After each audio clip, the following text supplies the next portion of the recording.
बराबर है। एक बार सुनिए, लग गया तो पूछा गया आया। अगर मैं लिखता हूं सर फॉर 3। हेलो बच्चों, मैं G K Srivastava, physics faculty, Yamuna Vihar, Hodge academy, Delhi east. अभी जो 2025 में फिजिक्स का पेपर हुआ है तो उसको मैं डिस्कस करने आया हूँ। मेरे पास क्वेश्चंस हैं और मैंने उनके कुछ सॉल्यूशंस किए हैं, तो देखते हैं उसके बारे में, ठीक है। तो मेरे अकॉर्डिंग में जो मेरे पास पेपर है उसमें जो पहला क्वेश्चन है वो ये है, ये देखिएगा थोड़ा ध्यान से। एक रेजिस्टेंस है इस तरह से, ये देखिए सर, इस तरह से बनाया गया। फिर उसके बाद यहाँ पे एक रेजिस्टेंस है, एक रेजिस्टेंस यहाँ पे है बच्चे, एक रेजिस्टेंस यहाँ पे है और एक सेल है 5 वोल्ट का है, 5 वोल्ट का है। सर लिखा गया 1/3 ओम, से यहाँ पे लिखा गया 5.5 ओम, से यहाँ लिखा गया 1.5 ओम, और सर यहाँ बीच में 6 ओम का एक रेजिस्टेंस इन्होंने दे रखा है।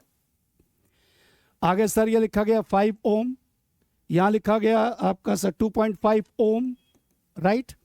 से यहाँ लिखा गया 1.5 ओम और यहाँ लिखा गया 3 ओम। सर चलो अभी पूछा गया कि भाई यहाँ से जो करंट निकलेगी आई, उसकी वैल्यू कितनी होगी, ये पूछा गया। चलो अगर ये काम करते हैं, इस पॉइंट का नाम अगर यहाँ पे ए रख लें, यहाँ पे बी रख लें, इन दोनों के बीच में ध्यान से देखो, एक तरह से व्हीट स्टोन ब्रिज बनता हुआ दिखेगा। क्या इन दोनों का रेशियो इन दोनों के रेशियो के बराबर है? चेक करो। 2.5 divide by 1.5 and 5/3, this by this should be equal to this by this. तो यह गया 25/15, यह गया 5/3, से हो गया 5/3। बेटा अगर ये बराबर हो गया तो फिर तो बीच वाला रेजिस्टेंस वाले क्या हो गया, यूजलेस हो गया, काम ही नहीं करेगा। अब काम नहीं करेगा तो फिर ए और बी के बीच में क्या बन सकता है सर? ये देखिए, फिर तो दोनों एक साथ सीरीज में हो गए। ये देखिए सर, दिस वन 2.5 एंड 1.5 एक साथ हो गया, एंड 5 एंड 3 एक साथ हो गया, 5 एंड 3 एक साथ हो गया। ध्यान से देखना जी, ये दोनों एक साथ, ये दोनों एक साथ। सर इसके इधर 1.5 ओम है, फिर आपका यहाँ पे 5.5 ओम है, राइट सर। और सर यहाँ पे 1/3 ओम है, सॉरी 1/3 ओम है। सप्लाई वोल्टेज 5 वोल्ट है, और सर आपको निकालना क्या है? Current I. आसान है बच्चे, कुछ नहीं करना। अब देखो बाकी हमने इफेक्टिव सर्किट बना दिया। फिर से सुनिए, इस पोर्शन को ध्यान देखिए सर, इन दोनों का रेशियो बराबर आ गया, ये बीच वाला यूजलेस हो गया, राइट। तो हुआ क्या, फिर दोनों सीरीज में, ये दोनों सीरीज में, और फिर इस तरह से बना लिया। अब देखो इन दोनों का सम सीरीज में, इन दोनों का सम किस में हो गया? सीरीज में। फाइनली इस पूरे का सम किस में हो गया? पैरेलल। एंड उसके बाद सारे के सारे किस में हो गए? सीरीज। तो फॉर्मूला क्या होता है? I equals to V by R. V आपका 5 वोल्ट है। फिर से सुनिए, क्या ये दोनों सीरीज में है? यस। क्या ये दोनों सीरीज में है? यस। इन दोनों का सम किसमें आ गया? पैरेलल। और इस पूरे का सम इस तीनों के साथ क्या हो गया? सीरीज में होगा। जोड़ लेंगे, जो भी आ गया पुट कर देंगे, और सॉल्व करने के बाद जो आपका आंसर आएगा वो आएगा 0.5 एम्पियर। मतलब कुल मिला के करना क्या था? बिल्कुल आसान सा क्वेश्चन था। एक तो चेक करना था व्हीट स्टोन ब्रिज है कि नहीं, अगर है तो खत्म, इसका इफेक्टिव सर्किट बनाइए। ये दोनों किसमें हो गए? सीरीज। ये दोनों किसमें हो गए? सीरीज। देखो 2.5 1.4, ये कितना हो गया? 8। These two are connected together in parallel. इसका sum this one series. Net resistance जो भी आएगा पुट कीजिए, I equals to V by R, और आपकी आई की वैल्यू 0.5 एम्पियर आ जाएगी, राइट। तो मैं कैलकुलेशन आप खुद कर सकते हैं, मैं आपको इस पर ट्रिक बताता जाऊंगा बीच में, आप ऐसा इसको सॉल्व कर सकते हैं। पहला क्वेश्चन हो गया। अब आते हैं सर दूसरा क्वेश्चन। दूसरा क्वेश्चन ये था कि इलेक्ट्रोमैग्नेटिक वेव प्रोपोगेशन में सर लिखा गया electric field along z axis it is equal to 60 cos जी, और लिखा गया 5x प्लस लिखा गया 10⁻³ t, और आगे लिखा गया वोल्ट पर मीटर जी। इन्होंने कहा भाई, इन्होंने कहा सर जी अब आपको बताना है मैग्नेटिक फील्ड का एक्सप्रेशन क्या होगा। तो सबसे पहले ध्यान से सुनेगा सर, ये z एक्सिस के अलोंग इलेक्ट्रिक फील्ड हो गया, प्रोपोगेशन अलोंग x एक्सिस हो गया। ध्यान सुनो sir, this is x axis, this is y axis, this is z axis. Sir ध्यान से देखो, z एक्सिस के अलोंग इलेक्ट्रिक फील्ड पाया गया, और इलेक्ट्रिक फील्ड के साथ प्रोपोगेशन क्या है? x एक्सिस है। तो बचा कौन सा axis? y axis. That's why we can say जो मैग्नेटिक फील्ड होगा वो अलोंग द y एक्सिस होगा। सर सुनिए, हमें पढ़ाया गया था C equals to E0 by B0। अगर आप निकालते हो B0 तो लिखोगे E0 बाई कितना बोलो? C। E0 सर आपको गिवन है 60, कंपेयर कर लिए सर, और ये होता 3 × 10⁸। राइट। सॉल्व करोगे तो आएगा 20 डिवाइड बाई 10⁸। इसको सॉल्व किया गया तो निकला 2 इंटू 10⁻⁷, 2 इंटू 10⁻⁷। आइए अब अगर आप लिखते हैं सब magnetic field along which axes, Y axes, लिखा गया 2 इंटू 10⁻⁷, और आगे सर लिखा गया कॉस, सर लिखा गया 5x plus sir 10⁻³ into T, और आगे लिखा गया टेस्ला। दैट्स योर आंसर जी। आपका ऑप्शन नंबर 2 क्या होगा, मैच कर रहा है, इस तरह से आप इसको सॉल्व कर लेंगे। चेक क्या करना था, electric field acted along the z axis, occupied. Sir z के अलावा यहां लिखा गया x, it means direction of propagation of wave along the x axis. तो बचा कौन सा axis, y axis. That's why we can say जो मैग्नेटिक फील्ड होगा अलोंग y एक्सिस होगा। So this is question number 2। अब आइए sir, now the question number 3 मेरे अकॉर्डिंग में। सर एक ओपन ऑर्गन पाइप है जी सर, इसके लिए पता होना चाहिए फ्रीक्वेंसी का फॉर्मूला होता है NV डिवाइड बाई 2L होता है, और एक क्लोज ऑर्गन पाइप है उसके लिए फ्रीक्वेंसी का फॉर्मूला होता है N into V divide by sir 4 into L होता है। चलो अब क्या कहा गया, and a pipe open at it both ends has the fundamental frequency F in air. Fundamental frequency मतलब N = 1 हो गया, तो हम इसके लिए लिख सकते हैं sir F1 sir V by कितना हो गया 2L। आगे सुनिए, the pipe is now dipped in the vertical water. लो जी, पाइप को वर्टिकली वाटर में डिप कर दिया गया, तो अब एक ऐसे पाइप की तरह ट्रीट करेगा जो एक से पे क्या हो गया, बंद हो गया, right sir. To half of its length, आधी लेंथ तक डिप कर दिया गया, तो अब इसकी फंडामेंटल फ्रीक्वेंसी कितनी होगी सर। इसके लिए सर चलेगा, मैं मान लूं sir F1 dash 1 into V, और सर लिखा गया 4 और इंटू कितना हो गया L/2। काहे को L/2, क्योंकि आपने आधा क्या किया है, डिप कर दिया। सर इसको ध्यान से देखो, कट के कितना निकलेगा V/2L। अगर ये वाली फ्रीक्वेंसी F के बराबर है तो ध्यान देखो ये भी कितनी आ रही है, F आ रही है। इसका मतलब हमारा ऑप्शन नंबर क्या हो गया, 3 करेक्ट हो गया। इसका मतलब एक पाइप जो अपने दोनों सिरे पे खुला होता है उसके लिए फ्रीक्वेंसी का फॉर्मूला ये होता है, फंडामेंटल फ्रीक्वेंसी का मतलब N = 1 हो गया, दैट्स व्हाई V = 2L, जिसकी वैल्यू आपको F गिवन है क्वेश्चन में। अब इसने कहा एक पाइप ऐसा लिया गया जो अपने एक से बंद होगा, कैसे। उसने कहा इसी पाइप को लिक्विड कॉलम के अंदर डुबो दिया गया इस तरह से कि उसकी आधा हिस्सा एयर में और आधा हिस्सा लिक्विड के अंदर हो जाए, तो अब जो पाइप की लेंथ होगी वो कितनी होगी, L/2 हो जाएगी, राइट। सर फॉर्मूला ये होता है, आप L की जगह पे L/2 पुट करेंगे, फंडामेंटल मोड की बात की गई, दैट्स व्हाई N = कितना हो गया, 1 होगा। इसको सॉल्व किया गया, ये भी V/2L आ गया। अगर पहले के लिए V/2L F है तो दूसरे वाले के लिए V/2L भी कितना होगा, F होगा। मतलब इसका जो आंसर होगा वो आपका F कहलाएगा। Third option is correct, right. अब आगे सुनिए सर, हाँ जी सर, इलेक्ट्रॉन है उसका मास गिवन है, चार्ज गिवन है, moving with speed of c/100। लो जी, उसका जो वेलोसिटी है वो c/100 के बराबर है, तो लिखा गया 3 × 10⁸ और 100 मतलब 10⁻²। सॉल्व किया गया 3 × 10⁶ मीटर पर सेकेंड। ये इलेक्ट्रॉन्स की वेलोसिटी की बात कर रहे हैं सर।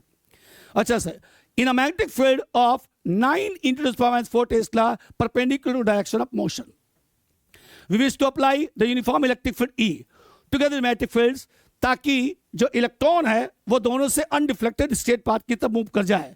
तो बताइए सर, इलेक्ट्रिक फील्ड का जो मैग्नीट्यूड होगा वो कितना होगा और उसकी डायरेक्शन मैग्नेटिक फील्ड के साथ क्या होगी। चलो हमें पढ़ाया गया था इलेक्ट्रोमैग्नेटिक फील्ड के अंदर अगर कोई चार्ज पार्टिकल इन दोनों से अनडिफ्लेक्टेड मूव करना चाहता है तो तीसरे एक्सिस की तरफ मूव करेगा। मतलब अगर इलेक्ट्रिक फील्ड एक्स एक्सिस की तरफ है, मैग्नेटिक फील्ड वाई एक्सिस की तरफ है, तो मूवमेंट उसका जेड एक्सिस के लॉन्ग होगा, तभी वो स्ट्रेट पाथ के लॉन्ग क्या करेगा, मूव करेगा। सबसे पहले में पता होना चाहिए V = होता है E/B, राइट। चल भाई, अगर आपको E निकालना है तो लिखेंगे V × B। सभी निकाल लिया 3 × 10⁻⁶, यस सर। और मैग्नेटिक फील्ड की वैल्यू गिवन है 9 × 10⁻⁴, जी सर। सिंप्लीफाई किया गया 27 × 10⁻²।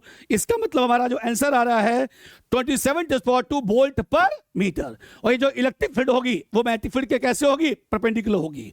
तो तीसरा ऑप्शन करेक्ट है, electric field perpendicular to magnetic field, और उसकी जो वैल्यू होगी 27 × 10⁻² वोल्ट पर मीटर के बराबर होगी। आपको पता होना चाहिए फॉर्मूला होता है V = E/B, और V के बारे में बोला गया कि जो इलेक्ट्रॉन की वेलोसिटी है वो वेलोसिटी ऑफ लाइट के 1/100 पार्ट के क्या है, बराबर है। इनके अकॉर्डिंग में थर्ड ऑप्शन क्या हो गया, करेक्ट हो गया। अब सुनिए सर, क्वेश्चन सुनिए।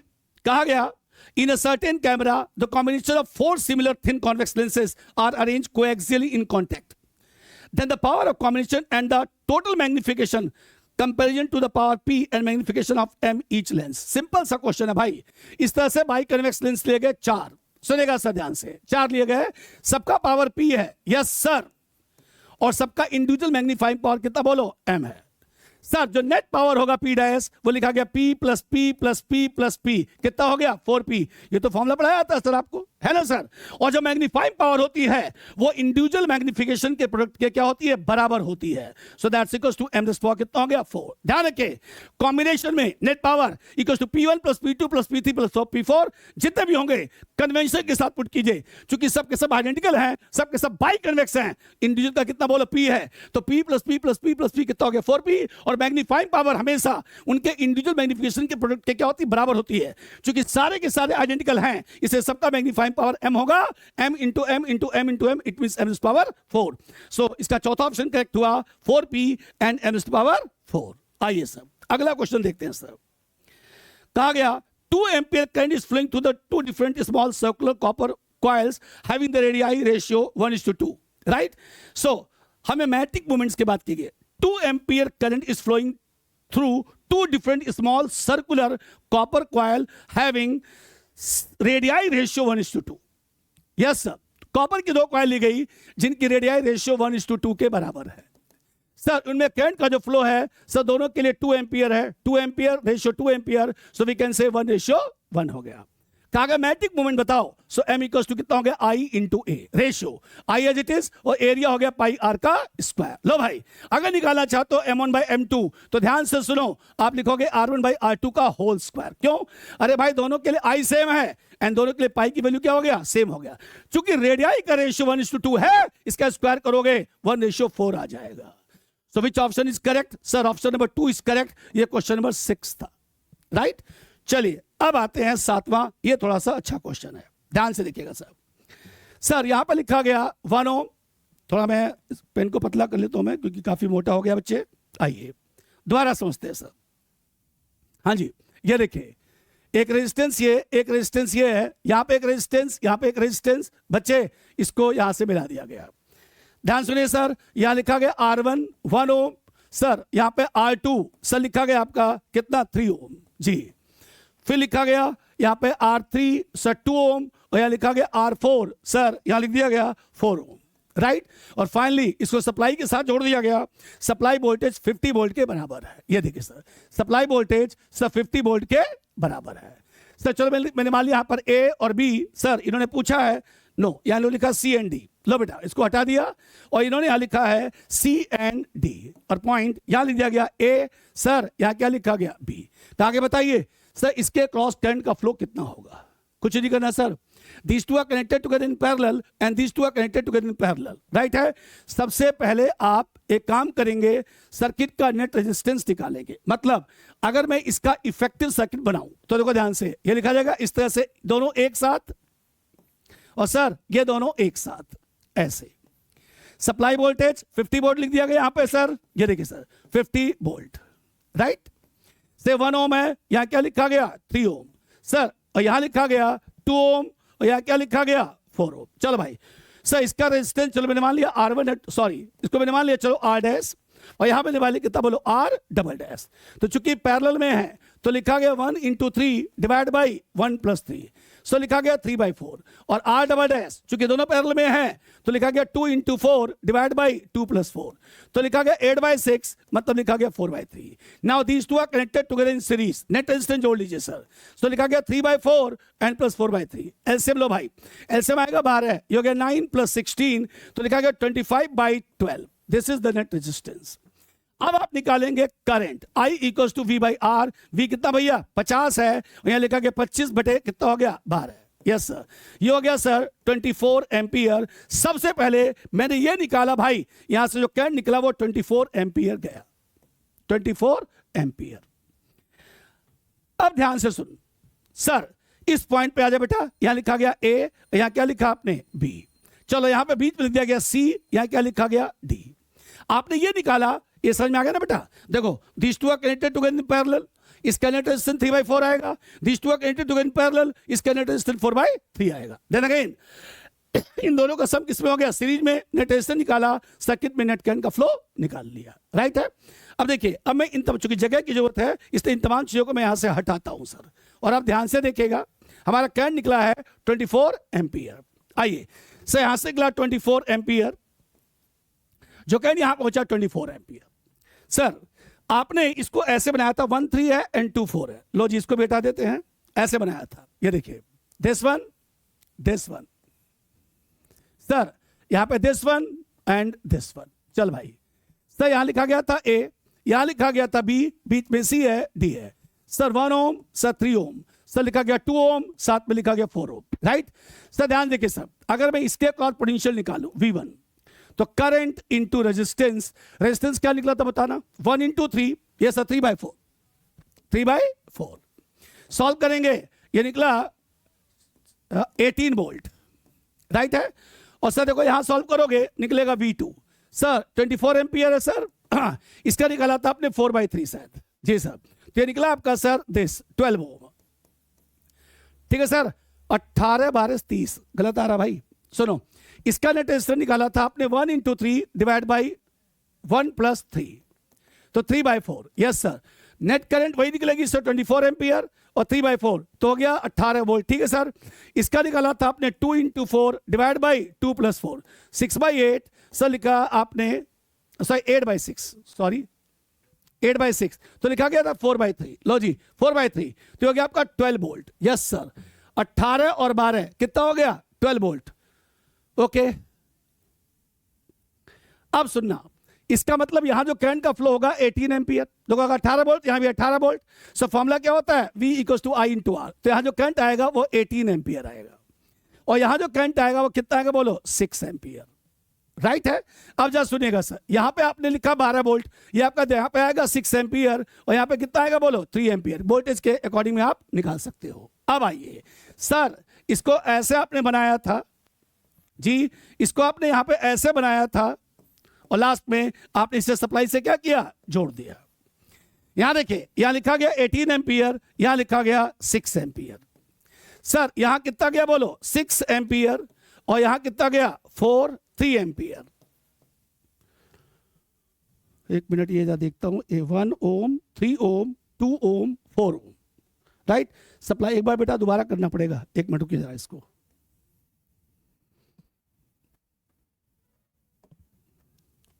सर यह है 1 ओम, नीचे कितना बोलो, 3 ओम, 1 ओम 3 ओम, और यहां पे है कितना बताएंगे सर, 2 ओम, और नीचे कितना बोलिए, 4 ओम है, यस सर। जो सप्लाई वोल्टेज है सब आपका 50 वोल्ट है, अब करेक्ट है, हाँ जी 50 वोल्ट। सर देखिए सर, इसका जो नेट रेजिस्टेंस आएगा इस वाले बॉक्स का, मैंने मान लिया चलो नेट रेजिस्टेंस R1 होगा, और इस बॉक्स का नेट रेजिस्टेंस कितना होगा, R2 होगा। सर अगर आप R1 निकालते हैं, पैरेलल में है, तो लिखा गया 1 इंटू 3 डिवाइड बाई 1 प्लस 3, तो लिखा गया 3/4 ओम। और अगर आप R2 निकालते हो तो 2 इंटू 4 डिवाइड बाई 2 प्लस 4, तो लिखा गया 8/6 मतलब 4/3। सबसे पहले हम निकालेंगे नेट रेजिस्टेंस R, तो लिखा गया 3/4 एंड प्लस 4/3। सर इसका एलसीएम निकलेगा 12, यहां हो गया 9 + 8, यस सर 3/4 एंड 4/3। आइए सर, ये हो गया 3/4 R/3, इसका एलसीएम हो गया 12, ये हो गया 9 + 16, सॉरी 16, तो आपका यहां पे टोटल आ गया 25 बाई कितना हो गया 12, ठीक है सर। अब हम निकालते हैं net current I = V/R। V हो गया 50 और R हो गया 25 बाई कितना बोलो 12, राइट। ये कैंसिल हो गया, 2 आ गया, तो जो I निकला वो निकला 24 एम्पियर, राइट। चलो हम यहां लिख देते हैं सर, ये वैल्यू निकली सर आपकी 3/4, और ये वैल्यू निकली आपकी 4/3, और जो करंट निकला वो निकला आपका 24 एम्पियर, राइट सर। अब ये हटा देते हैं सर, और अब इधर आते हैं सर। चलिए सर, अब आगे थोड़ा हम कलर चेंज कर लेते हैं, इधर देखिएगा। लो सर, सर यहां पे जो करंट फ्लो होगा, यहां जो करंट फ्लो होगा देखते हैं सर। अगर मैं इस वाले बॉक्स की बात करूं सर, यहां C लिखा गया, यहां क्या लिखा गया D, box 1। Sir box 1, sir ध्यान से देखिए, इस बॉक्स का सबसे पहले वोल्टेज निकालो, इस वाले बॉक्स का वोल्टेज। अगर चलो मैंने मान लिया V1, तो मैं लिखूंगा I × R1, क्योंकि नेट करंट तो 24 ही रहेगी सर, और R1 निकालते 3/4, ये हो गया 6, तो लिखा गया 18 वोल्ट, 18 वोल्ट। अगर 18 वोल्ट इसका वोल्टेज है तो 18 वोल्ट यहां भी होगा, 18 वोल्ट यहां भी होगा सर। अब फार्मूला पता है ना, V का मतलब I × R, तो I कितना हो गया बोलो, V/R। इसका मतलब अगर इस बॉक्स का वोल्टेज 18 वोल्ट है तो 100% यहाँ भी 18, यहाँ भी कितना होगा 18 वोल्ट ही होगा। इसका मतलब फिर तो यहाँ पे करंट का फ्लो होगा V बाई आर, यहाँ पे हो गया 18 एम्पियर, और V बाई आर यहाँ कितना हो गया 6 एम्पियर, राइट। चलो अब यहाँ भी कितना काउंट कर लो, इस वाले बॉक्स का वोल्टेज V2, करंट 24 एम्पियर होगा, नेट करंट जाएगा सर, और यहाँ लिखा गया 4/3, यस सर, ये हो गया 8 सर, आ गया 32, यस सर वोल्ट, अब सही आया, पहले थोड़ा गलत आ रहा था, 32 वोल्ट, 32 वोल्ट मतलब अगर देखो इसका मतलब इस बॉक्स का वोल्टेज भी कितना होगा 32 वोल्ट। ध्यान से देखिए, आपने इस बॉक्स का वोल्टेज निकाला 18 वोल्ट और इस बॉक्स का निकाला कितना बोलो 32 वोल्ट, दोनों को ऐड करो 50 वोल्ट आ गया। अब ध्यान से देखिए, अगर 30 वोल्ट है 32 यहाँ, तो 32 यहाँ भी होगा, 32 यहाँ भी होगा, फिर तो यहाँ पे करंट का फ्लो 16 एम्पियर। कैसे? अरे भाई V equals to I into R, we put को 32, I चाहिए और R से डिवाइड कर डालो, और यहाँ पे कितना आ गया बोलो 8 एम्पियर आ गया। अब जरा ध्यान से देखना, यही सोचने वाली बात है, आपसे पूछा ही गया है इस CD पार्ट में करंट का फ्लो कितना होगा। ध्यान से देखो, यहां से कितनी करंट आई 18 में से 16 इधर चली गई, तो यहां से कितनी आ गई 2 एम्पियर सर, 6 इधर से आया, 2 इधर से आया, ऐड होकर कितना हो गया 8 एम्पियर, और फाइनली कितना आ गया 24 एम्पियर। बात भेजे में आ गई, यस सर। इसका जो CD पार्ट है उससे करंट का फ्लो कितना हो गया 2 एम्पियर, राइट है। तो आप इसे इस तरह से सॉल्व कर, फिर से देख लीजिए, यहां करंट पहुंचा 18, आगे कितना गया 16, तो ऑफ कोर्स जंक्शन रूल के अकॉर्डिंग यहां पे कितना करंट आया 2 एम्पियर, इधर से कितना आ गया 6 एम्पियर, यस, दोनों ऐड हो गए कितना हो गया 8 एम्पियर, चेक हो गया। इसका मतलब जो CD पार्ट होगा वहां से जो करंट का फ्लो होगा वो कितना होगा 2 एम्पियर के बराबर होगा। इनके अकॉर्डिंग में ऑप्शन नंबर कितना बोलो 3 है। चलिए अब आगे समझते हैं सर क्या है सर। नेक्स्ट क्वेश्चन है, दो गैसेस है A and B are filled at the same pressure is separated cylinder with a movable piston of radius RA and RB respectively। जो दो पिस्टन्स हैं उनमें दो गैसेस A and B भरी गई हैं सर, जिसका मूवेबल पिस्टन लगा है जिसकी रेडियस RA और RB के बराबर है। On supporting the equal amount of heat, दोनों को इक्वल अमाउंट ऑफ हीट दिया गया, and both system reversibly under the constant pressure, and दोनों का प्रेशर क्या किया गया सेम कर दिया गया। Piston A and B are displaced by 16 centimetre, तो देखा गया पिस्टन A 16 सेंटीमीटर मूव कर गया and piston B 9 centimetre move कर गया। ठीक है सर, अगर दोनों की इंटरनल एनर्जी सेम है तो बताइए रेडियाई का रेशियो क्या होगा। सुन भाई, अगर इंटरनल एनर्जी सेम हो गया तो दोनों के लिए वर्क डन की वैल्यू क्या होगी आपकी सेम होगी सर, दोनों के लिए वर्क डन की वैल्यू क्या होगी सेम होगी। इसका मतलब हम कह सकते हैं कि W of A equals to W of B, so we can say P1 V1 should be equals to P2 V2। भाई आपने क्या कहा है सर कि P1 should be equals to कितना हो गया P2, क्वेश्चन में कहा गया, तो फिर तुम्हारे पास एक ही चीज बचा, V1 equals to कितना हो गया V2। अब सुन, वॉल्यूम की बात आई सर, राइट है सर। पूछा क्या गया सर कि find the ratio of their radii, लो सर वॉल्यूम, तो लिखा गया A1 into L1 should be equal to A2 into L2। ये A वाले के लिए है और ये कितना बोलो B वाले के लिए sir.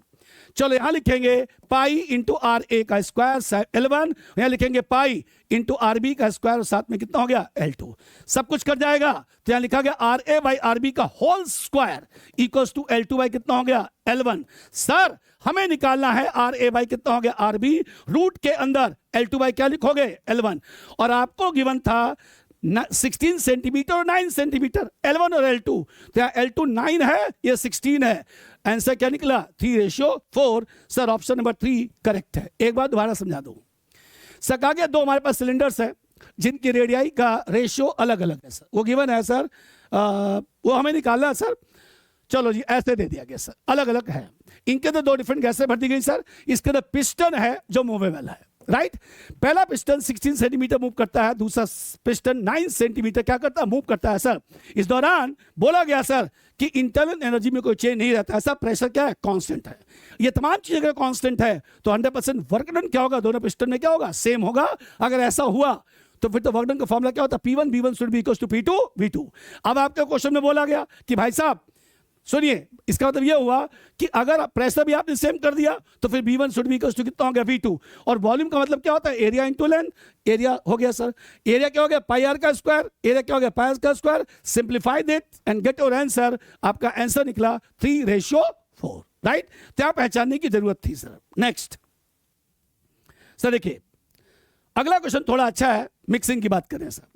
A container had two chambers of volume V1 2 litre and V2 3 litres. एक कंटेनर में दो चैम्बर है जिसका एक का वॉल्यूम 2 लीटर दूसरे का 3 लीटर है, separated by a partition. A partition के थ्रू से सेपरेट किया गया, राइट, उस चैम्बर को, जो एक थर्मल इंसुलेटर की तरह ट्रीट करेगा सर। चैम्बर 1 में सर N1 5 है और N2 4 मोल्स है, गैसेस की बात की गई सर। और चैम्बर 1 का प्रेशर P1 है, चैम्बर 2 का प्रेशर कितना बोलो, P2 है। When the partition is removed, अगर पार्टीशन को हटा दिया गया, then the mixture attain an equilibrium pressure of, okay, ऐसे हमारे पास एक चैम्बर था, बीच में एक एडियाबैटिक सेपरेटर था। सर सुनिए, यहाँ का प्रेशर P1 है, यहाँ का प्रेशर P2 है, यहाँ का V1 है, यहाँ का V2 है, यहाँ का मोल L1 है, यहाँ का मोल N2 है। अगर इस एडियाबैटिक सेपरेटर को हटा दिया जाए तो इक्विलिब्रियम प्रेशर क्या होगा, आपको यह बताना है सर। बहुत ही ज्यादा आसान क्वेश्चन है। जब कभी मिक्सिंग की जाए और ये जो पोर्शन है वो क्या, वो एडियाबैटिक वॉल हो, तो ध्यान रखो सर, वर्क डन जो होता है ना, पूरे सिस्टम का वर्क डन उनके इंडिविजुअल वर्क डन के सम के क्या होता है, बराबर होता है। It means we can say W should be equals to W1 plus W2. W P1 sir, W sir लिखेंगे P into V, यहाँ लिखेंगे P1 into V1, यहाँ क्या लिखोगे P2 into V2। Sir P, ये मेरे को P मिक्स चाहिए सर, और V की जगह लिखेंगे V1 plus V2। सर लिखा गया P1 B1, यहाँ लिखा गया P2 V2। तो अगर निकाला गया P मिक्स तो लिखा गया P1 B1 plus P2 V2 divide by V1 plus V2। फिर से सुनो, किसी कंटेनर में दो गैसें भरी गई, एक का मोल N1 है, दूसरे का मोल N2 है, का प्रेशर P1 है, दूसरे का P2 है, एक का वॉल्यूम V1 है, दूसरे का वॉल्यूम कितना बोलो V2 है, एंड दोनों को एक एडियाबैटिक सेपरेटर से अलग कर दिया गया। अभी अलग अलग हैं। अगर इसको हटा दोगे तो हटाने, अगर एडियाबैटिक सेपरेटर को अभी से हटा देते हैं तो इक्विलिब्रियम कंडीशन डेवलप हो जाएगी। सर बताइए फिर इस मिक्सचर का प्रेशर क्या होगा। सिंपल सी थ्योरी होती है। अगर ये मिक्सिंग के दौरान ये एडियाबैटिक सेपरेटर का इस्तेमाल किया, उससे आपने हटा दिया, तो कहा गया इस सिस्टम का जो नेट वर्कडन होता है वो इनके इंडिविजुअल वर्कडन के सम के क्या होता है, बराबर होता है। Okay, so W equals to W1 plus W2, PV equals to P1 plus V2। P क्या मिक्सचर का है और मिक्सचर का वॉल्यूम उनके इंडिविजुअल वॉल्यूम के सम के क्या होगा, बराबर होगा। सर P1 गिवन है, जी सर बिल्कुल गिवन है, P2 गिवन है, V1 गिवन है, V2 गिवन है। Put the value and get your answer 1.6 आएगा। Option number 3। मेन चीज क्या था, फार्मूला, जो कि आपको पता होना चाहिए था सर। राइट बेटा, चलिए अगला क्वेश्चन समझेंगे sir. Sir, the radius of Martian orbit around the sun is 4 times the radius of orbit of Mercury. लो भाई, ये सन है, ये मर्क्यूरी है, इसकी रेडियस R है, और जो मार्टियन ऑर्बिट है उसकी रेडियस 4 times है। दोनों इसके चारों तरफ क्या कर रहे हैं, रिवॉल्व कर रहे हैं सर। दोबारा पढ़ दूं सर, सुनिए। The radius of Martian orbit, the sun is about 4 times the radius of orbit of Mercury. The Martian year is 687 Earth days. Then which of the following the length of 1 year of Mercury? भाई, सन के चारों तरफ अगर कोई planet revolve करता है, ठीक है सर, तो रिवोल्यूशंस के लिए एक ही लॉ लगता है, उसे कहते हैं केपलर्स थर्ड लॉ। याद आया सर? लिखा गया T² directly proportional to R3। Sir answer लिखा गया T मर्क्यूरी का square directly proportional to R mercury का क्यूब, एंड T मार्टिन का square directly proportional to R Martian का क्यूब। राइट है सर? चलो भाई, तो लिखा गया THG डिवाइड बाई TMAR का स्क्वायर। सर लिखा गया RHG डिवाइड बाई RMAR का क्यूब। आइए देख लेते हैं सर, पूछा क्या गया सर, ये पूछा गया भाई। तो लिखा गया THG, और ये वाला गिवन है कितना बोलो, 687। इसका कितना हो गया, होल स्क्वायर। आगे सुनिए, जो मर्क्यूरी वाला गिवन है सर, वो आपको गिवन है R, यहां क्या लिखा गया बोलो, 4R। जी सर, यस क्या लिखा गया, 4R, और क्या लिखा गया, क्यूब। सर सिंप्लीफाई कर लेंगे सर, यस, मर्क्यूरी अपने आप निकल गया। सर जब भी सन के स्पेक्ट्रम में प्लैनेट्स का रिवॉल्यूशन हो, सिंपल सी थ्योरी है, केपलर्स थर्ड लॉ। आपको पता है, इन्होंने सिर्फ मर्क्यूरी एक मार्टिन एक नाम लिख दिया, अदरवाइज ये जो क्वेश्चन है वो पुरानी NCERT का अनसॉल्व्ड है। उसमें लिखा गया, मैं क्वेश्चन पढ़ देता हूं उस क्वेश्चन को। उसे बोला गया था, if the Saturn year is 8 times of earth year, if the distance between sun and Saturn is X, then what is distance between sun and earth. उसी क्वेश्चन को उन्होंने यहाँ पे ऐसे कर दिया, कैलकुलेशन को क्या किया उन्होंने, लंबा कर दिया, बाकी क्वेश्चन वही है। सर इनके अकॉर्डिंग में इनका जो आंसर आ रहा है सर वो 85.875 आ रहा है सर, लगभग 88, मतलब इनका ऑप्शन नंबर 2 मैच कर रहा है। आप यहाँ पे टिक अप्लाई कर देंगे, कोई इसके अंदर बवाल नहीं था, simple K plus third law का इस्तेमाल करना था। हाँ थोड़ा सा कैलकुलेशन इसके अंदर था। चलिए अगला देखते हैं सर, नेक्स्ट सर लिखा गया to an AC power supply 220 volt 50 hertz, right है sir. Resistance 20 ohm, capacitive reactance 25 ohm, inductive reactance 45 ohm. ये लो भाई, दिस इज LCR।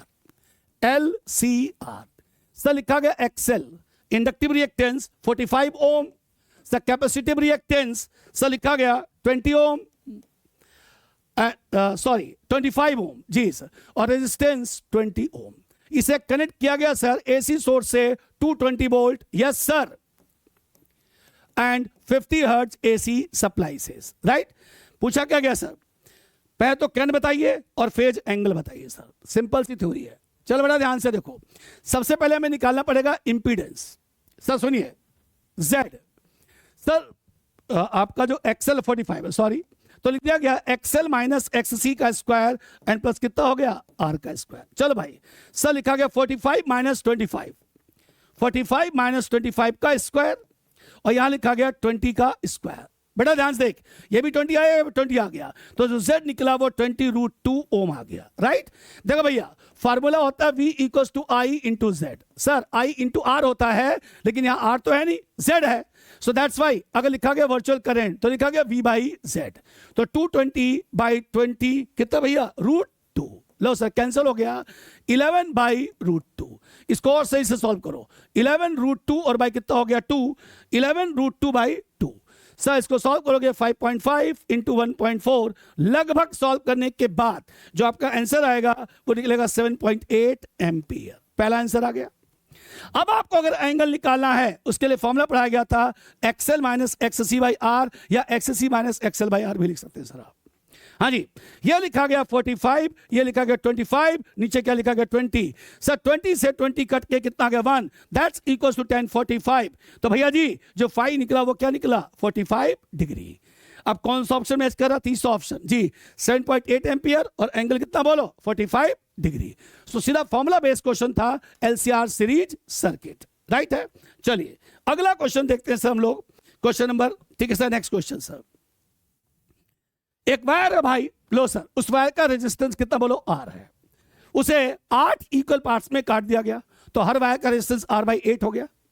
उसके बाद इनके अकॉर्डिंग में 2 आइडेंटिकल सेट्स बनाए गए और हर सेट में 4-4 रेजिस्टेंस को पैरेलल में जोड़ दिया गया। कैसे, सुनो, लाइक दिस, 1 2 3 4, एक सेट बना, यस सर, फिर 1 2 3 4, 2 सेट बन गए भाई। उसके बाद सर इन्हें आपस में सीरीज में जोड़ दिया गया, सीरीज में जोड़ दिया गया। भैया ने क्या बताइए, इस कॉम्बिनेशन का नेट रेजिस्टेंस क्या होगा। क्वेश्चन सिंपल सा है, तो मैं ऐसे बता देता हूं आपको। एक वायर है, उसका रेजिस्टेंस R है, उसे 8 इक्वल पार्ट्स में काटो, तो हर हिस्से का रेजिस्टेंस R/8 होगा। हो गया, 8 रेजिस्टेंस का हो गया, एक का R/8 हो गया। अब उनमें से आपको 2 आइडेंटिकल सेट्स बनाने हैं और हर सेट में 4 रेजिस्टेंस लेना है और चारों पैरेलल में होनी चाहिए। देखो 1 2 3 4 पैरेलल में, 1 2 3 4 पैरेलल में, दोनों आइडेंटिकल हो गए, और इन दोनों सेट्स को सीरीज में जोड़ो और बताओ अब नेट रेजिस्टेंस कितना होगा। भाई साहब अगर यहां पे सबका R/8 है, यहां सबका R/8 है, चलो मैंने मान लिया इसका रेजिस्टेंस कितना है, इसका नेट रेजिस्टेंस कितना हो गया दिस। तो अगर निकालोगे 1/R' तो क्या लिखोगे सर, 4 डिवाइड बाई R/8, तो लिखा गया 32/R, मतलब R' क्या निकला R/32। यस सर, लो भाई यहां R' निकला R/32, और अगर यहां लिखते हो R" तो निकला R/32। क्यों भाई, निकाल के देख लो सर। सो नेट रेजिस्टेंस निकलेगा R नेट, सर लिखा गया R/32 प्लस R/32, क्योंकि सीरीज में है, सॉल्व किया गया R/16 ohm. That's your answer sir, option number 4 is correct, right है। तो ये कौन सा बहुत बड़ा मुश्किल क्वेश्चन था भैया, आसान सा था सर, राइट है सर। अगला क्वेश्चन देखेंगे सर, सुनिए, देखिए अगला क्वेश्चन है लॉजिक गेट का सर। तो आप अगर ध्यान से देखेंगे तो इस तरह से एक और गेट है, राइट है सर, और इसके आगे बना दिया गया ऐसे सर्कल तो बन गया नॉर गेट। इसी तरह से सर यहां पे बना सर एंड गेट, जी सर, और अगर इसके आगे सर्कल बना दोगे तो क्या बन जाएगा सर, नैंड गेट बन जाएगा। सर ध्यान देखिएगा सर, यहां लिखा गया ए और यहां लिखा गया बी, और इसको यहां से जोड़ दिया गया तो ये भी बी हो गया, और साथ में ये भी इन्होंने ए ही लिखा है, कुछ ऐसे ही बनाया है। उसके बाद यहां से उसने जोड़ा है सिर्फ और सिर्फ and gate, sir and gate, right है सर, और आगे बना दिया आउटपुट कितना बोलो, वाई। चलो अब मैं क्या करता हूं सर, यहां पे आउटपुट को y1 मान लेता हूं सर, यहां पे आउटपुट को मैंने मान लिया y2। चल भाई, अगर मैं y1 की बात करूं, देखो ये और गेट है तो बना a प्लस बी। चलो मैंने मान लिया गेट 1, यहां लिखा गया गेट 2, यहां लिखा मैंने गेट 3। चलिए सर, अगर मैं लिखता हूं सर फॉर गेट 1, तो you can write a plus B पे bar that's equals to y1। जी सर, देखो और है a प्लस बी बार लिख जाएगा दिस वन, और अगर आप बात करते हैं फॉर 2, यस सर, तो आप लिखेंगे a डॉट बी पे bar and that's equals to y2। ये लो भाई a है ना। अब आया अगर मैं लिखता हूं sir for 3, sir gate number 3 की बात करेंगे सर, तो ध्यान देंगे सर, ये इसके लिए दो इनपुट है y1 एंड y2, तो लिखेंगे y1 dot y2 equals to कितना होंगे y2। सो y1 की जगह लिखेंगे a प्लस बी पे बार सर डॉट, फिर लिखेंगे a डॉट b पे बार एंड लास्ट में क्या निकला y। This is the logic expression for this gate. अब अगर आप इसको सॉल्व करना चाहते हैं तो देखो आप इस तरह से भी सॉल्व कर सकते हो, और बहुत सारे तरीके होते हैं, मैं आपको टेबल बना के दिखाता हूं सर। यहां लिखा गया a, यहां लिखा गया b, फिर लिखा गया a प्लस बी, और फिर लिखा गया a प्लस बी पे बार। चलो भाई, फिर लिखा गया सर a डॉट बी, और फिर लिखा गया a डॉट बी पे बार, और फाइनली सर आपका जो आउटपुट होगा, एक मिनट ये देखिए सर, थोड़ा इसको हटा देते हैं बेटा, और फाइनली ये देखिएगा सर, लास्ट में जो इसका आउटपुट है वो ये है, क्या है सर, वो है a प्लस बी पे बार डॉट फिर a डॉट बी पे बार, यही तो था बेटा। चलो सर देखिए 0 0 0 1 1 0 1 1, चलो a plus B 0 1 1 1, a plus B bar 1 0 0 0। चलो भाई a डॉट बी, सो 0 0 0 1, एक मिनट 0 1 1, ठीक है सर। अब यहाँ ये 1 1 1 0, फिर इसको इंटू करिए तो क्या लिखोगे सर, इन दोनों को इंटू करना है, यस 1 इंटू 1 1 0 0 0।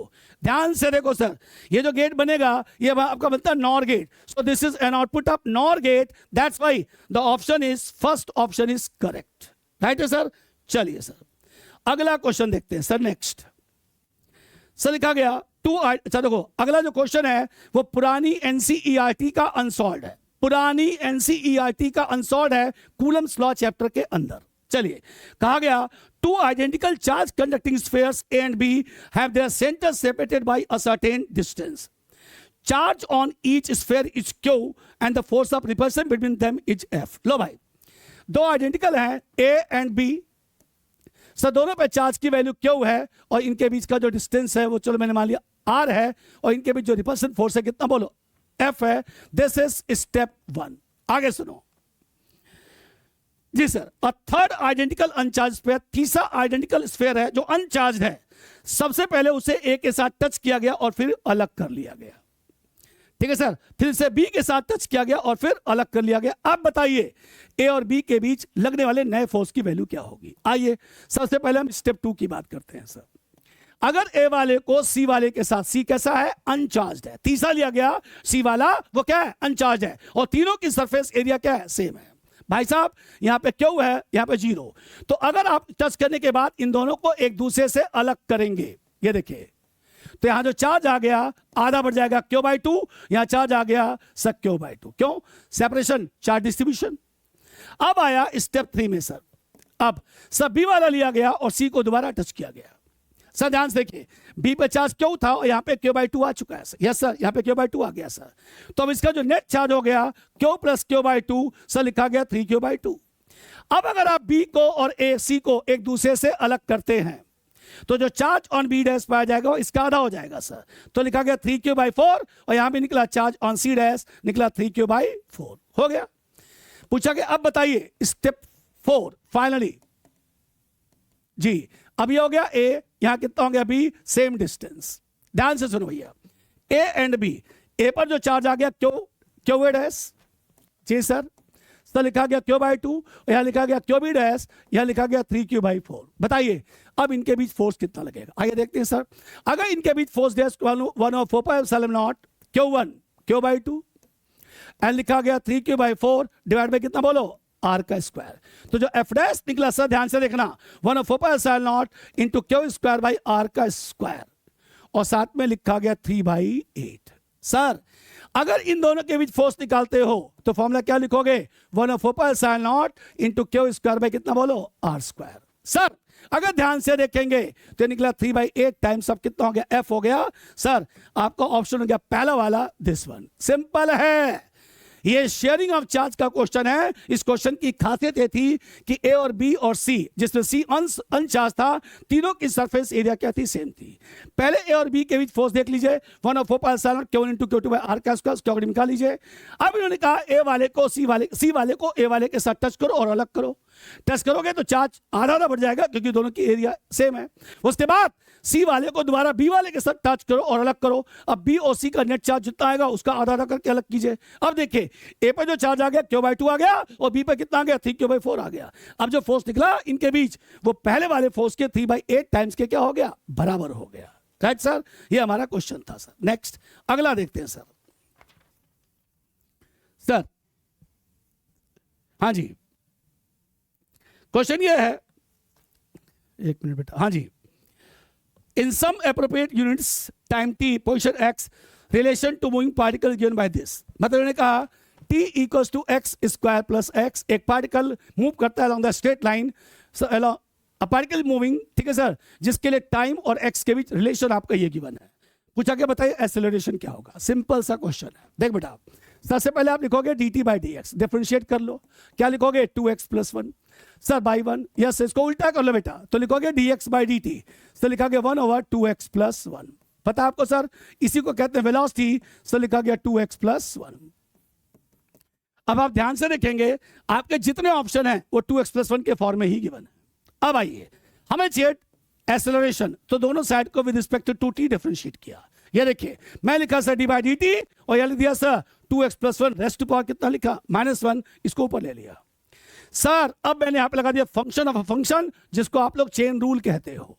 राइट सर, इसको डिफरेंशिएट करोगे तो लिखोगे -1, लिखा गया 2x+1 रेस्ट पावर -1 जी सर। इस पूरे को x मान लिया गया, t मान लिया गया sir, x to the power n, n x to the power n-1, और इनटू में इसे दोबारा डिफरेंशिएट किया गया d/dt। क्या लिखोगे सर, 2x+1 जी।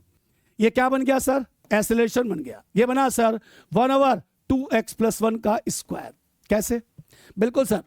और ये देखो सर, इसको सॉल्व करोगे तो लिखोगे 2, यस सर, और यहां लिखोगे dx/dt।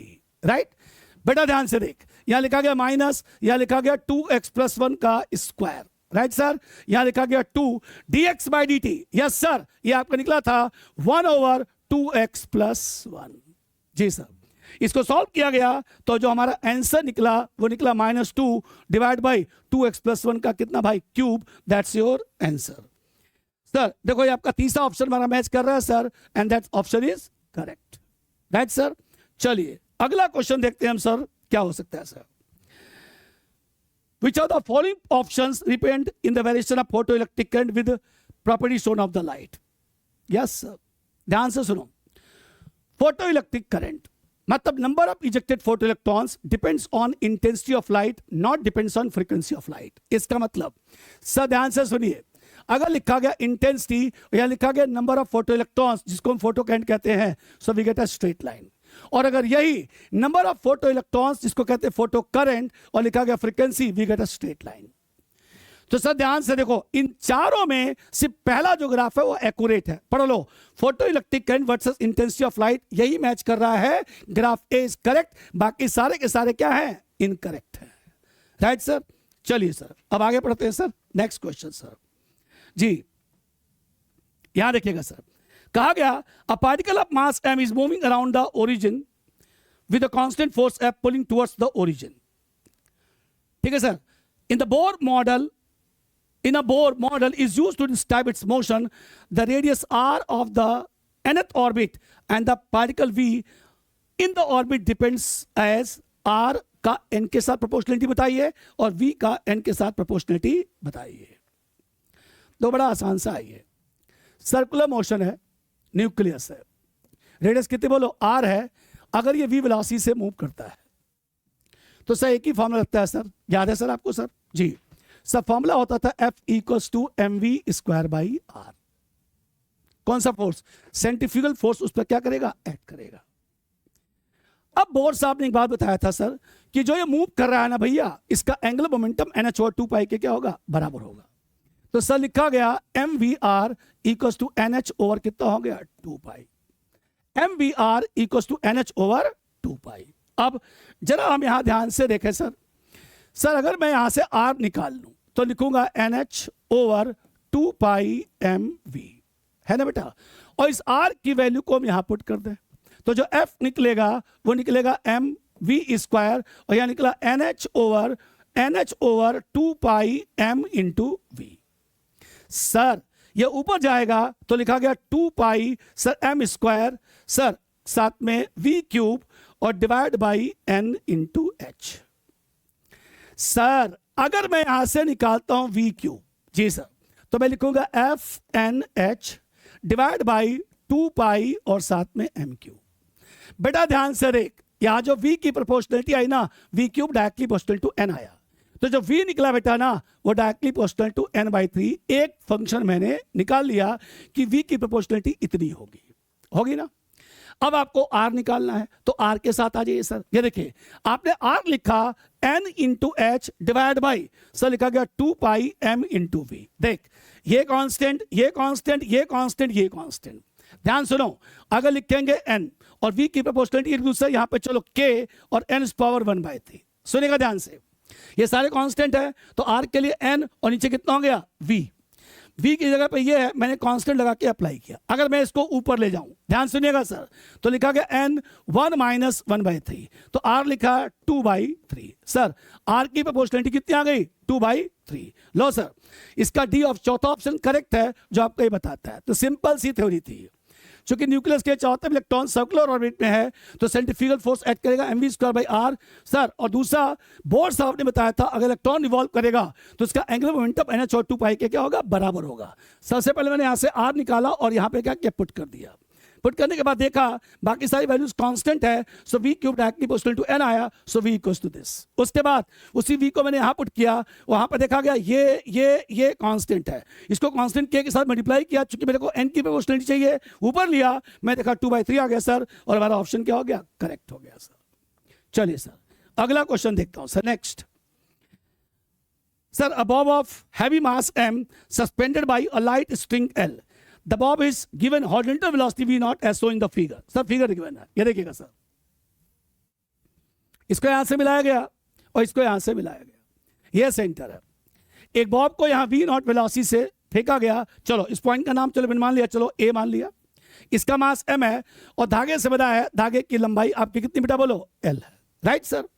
सर देखा गया वो यहां पर पहुंचता है इस जगह पे, इन्होंने इस पॉइंट का नाम क्या लिखा? P लिखा है सर, और ये वाला एंगल कितना गिवन है? थीटा, और वेलोसिटी गिवन है दिस। अब दोबारा पढ़ देता हूं सर। एक बॉब है जिसका मास m है, सस्पेंड किया गया एक लाइट स्ट्रिंग जिसकी लंबाई l के बराबर है। बॉब को इस पॉइंट A से हॉरिजॉन्टल वेलोसिटी v0 दिया गया sir. The string gets slack at point P making at angle theta from the horizontal. जब यहां पहुंचा सर थीटा डिग्री से जब यहां पहुंचा हॉरिजॉन्टल से थीटा डिग्री के एंगल बनाता है सर। से पूछा गया the ratio of the bob speed v at point P to initial this. Sir जब यहां पहुंचा उसकी वेलोसिटी कितनी पाएगी? v, और ये v0। बताइए v/v0 का रेशियो क्या होगा? ये आपसे पूछा गया, आसान है बेटा, ध्यान से देखिएगा सर। थोड़ा मैं कलर चेंज करता हूं मैं और आपको समझाया। देखो बेटा, ये पूरी लंबाई यहां से यहां तक l होगी, राइट, और इसको मैंने मान लिया कितना बोलो? y, और मैंने मान लिया ये आपका रेफरेंस है, मतलब ग्राउंड लेवल। चल बेटा, अगर मैं इस पॉइंट को B मान लेता हूं सर और इस ट्रायंगल का इस्तेमाल करता हूं सर, यहां देखना ध्यान से sir, in right angle triangle sir लिखा मैंने O B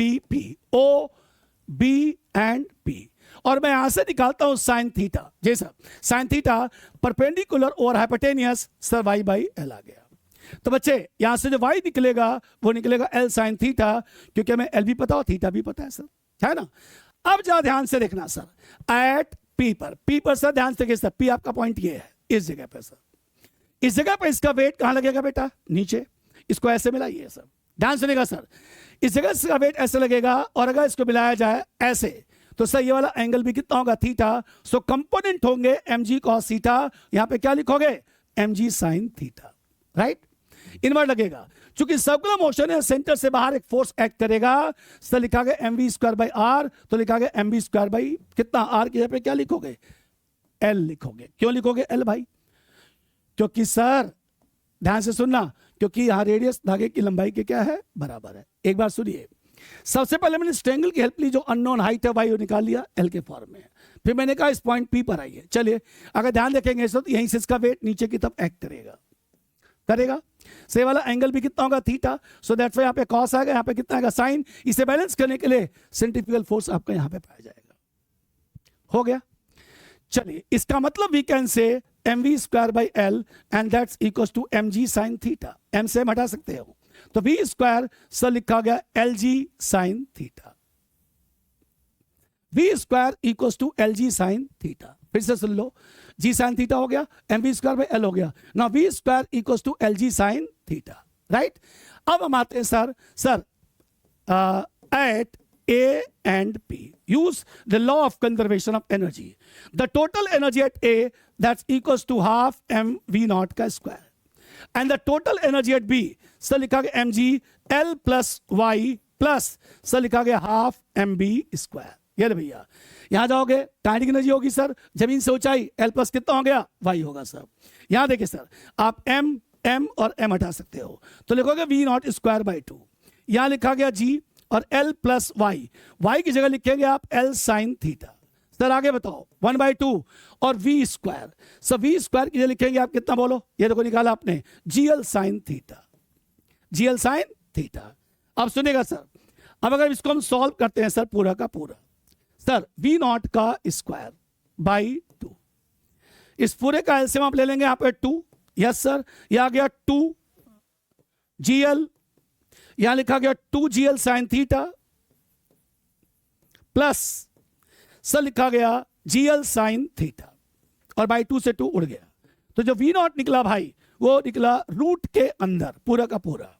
सर लिखा गया 2gl प्लस लिखा गया 3gl साइन थीटा। लो भाई, सबसे पहले मैं निकाल लिया v नॉट, और सर v की वैल्यू आपको पहले से पता है, आप चाहो लिखोगे v विद इन रूट कितना, बोल, gl sine theta, right sir. Sir करना क्या है सर, चाहिए क्या सर, आपको चाहिए sir v by V naught. लो सर, अब आपको v और v नॉट, क्या v की वैल्यू पता है सर, यस। क्या v नॉट की वैल्यू पता है सर, यस। पुट कर दीजिए और आपका पहला ऑप्शन मैच कर जाएगा, कुछ नहीं करना था sir, right sir.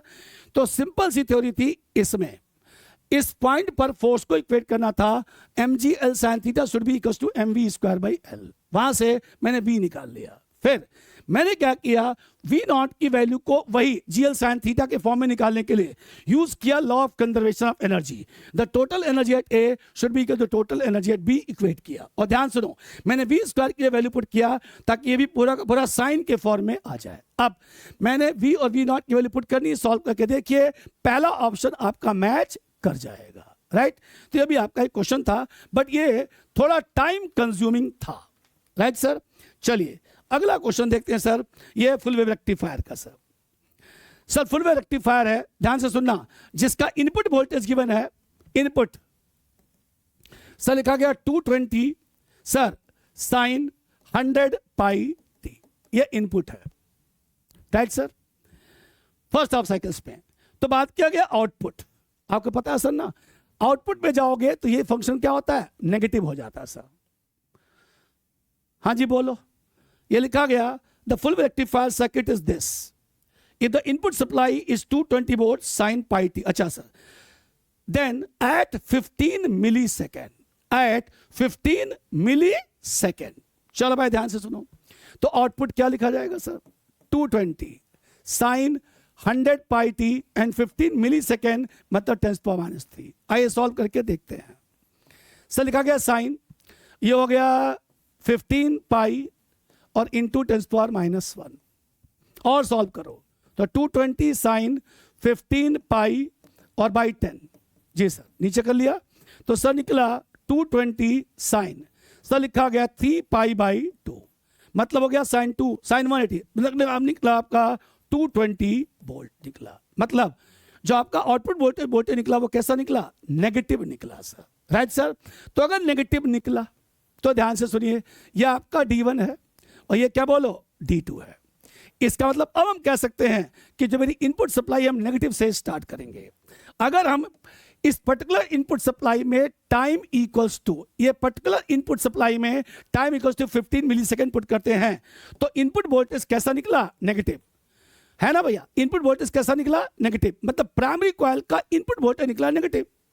Secondary coil चूंकि ये म्यूचुअल इंडक्शन पर डिपेंड करता है, इससे सेकेंडरी कॉइल पे और इनपुट वोल्टेज कैसा आएगा? पॉजिटिव आएगा। अगर पॉजिटिव आया तो बेटा ये वाला एंड पॉजिटिव वाला एंड कैसा हुआ? नेगेटिव। इसका मतलब ये D1 है, इसका मतलब क्या हो गया? ये D2 है। ध्यान से देखो, positive to positive forward biasing and positive to negative कैसा हुआ? बोलो, नेगेटिव टू पॉजिटिव कैसा हुआ? Reverse biasing. That's why we can say D1 forward है और D2 क्या आपका? रिवर्स है। एक बार पहले आपको और समझाता हूं, ध्यान से समझिएगा सर। सर क्वेश्चन में ये था, सुनेगा ध्यान से, कि भाई इनपुट वोल्टेज में इतना गिवन है, 15 मिलीसेकंड पे आपको बताना था सर इनपुट वोल्टेज पहले होगा कितना? मेरा निकला नेगेटिव। अब सर देखिएगा सर, ये प्राइमरी कॉइल था और ये आपका सेकेंडरी कॉइल था। अगर ये इनपुट नेगेटिव हुआ तो कैसा हुआ? और पॉजिटिव।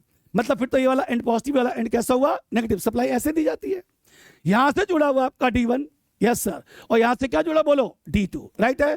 तो देखो positive to positive forward biasing and negative to positive क्या हो गया? Reverse biasing. दैट्स व्हाई हम कह सकते हैं D1 फॉरवर्ड बायसिंग में है एंड D2 क्या आपका? रिवर्स बायसिंग में है। So option 2 is correct. Option 2 is correct. चलिए सर, अब आते हैं सर नेक्स्ट क्वेश्चन। हाँ जी, एक माइक्रोस्कोप है जिसका ऑब्जेक्टिव लेंस की फोकल लेंथ 2 सेंटीमीटर है। जी सर, FO 2 सेंटीमीटर के बराबर है और आई लेंस की फोकल लेंथ बेटा गिवन है वो 4 सेंटीमीटर के बराबर है। The tube of length of tube 40 centimetre. पता ना लेंथ ऑफ ट्यूब क्या होता है? किसी भी एडजस्टमेंट में optical centre of objective lens and optical centre of eye lens के बीच के डिस्टेंस को लेंथ ऑफ ट्यूब कहते हैं sir. And distance of distinct vision 25 centimetre given है। बताइए मैग्नीफाइंग पावर क्या होगा? ये तो आसान सा फॉर्मूला है, आपको याद है फॉर्मूला क्या होता है? D into L divide by FO into FE। ये आपको स्कूल में पढ़ाया था sir. D distance of distinct vision, D given है, L गिवन है, FO गिवन है, FE पुट है। पुट कर दीजिए, ये टोटल सॉल्व होकर 125 सेंटीमीटर आएगा और आपका ऑप्शन नंबर 3 क्या होगा? करेक्ट होगा। सीधा फॉर्मूला बेस्ड है, फॉर्मूला अगर आपको याद है तो आप इसे आसानी से कर सकते हैं। अगला क्वेश्चन देखते हैं sir 23। Sir, two identical point masses P and Q suspended from two separate massless springs of spring constant K1 and K2। लो भाई, हाँ जी, एक स्प्रिंग है भाई जी और एक स्प्रिंग ये है सर। एक का स्प्रिंग कांस्टेंट K1, एक का स्प्रिंग K2। दो आइडेंटिकल मासेस हैं, दोनों का मास यहां सेम है M और M। ओके, दोनों वर्टिकली ऑसिलेट करते हैं sir. If the maximum speeds are same, इनकी मैक्सिमम स्पीड क्या है? सेम है।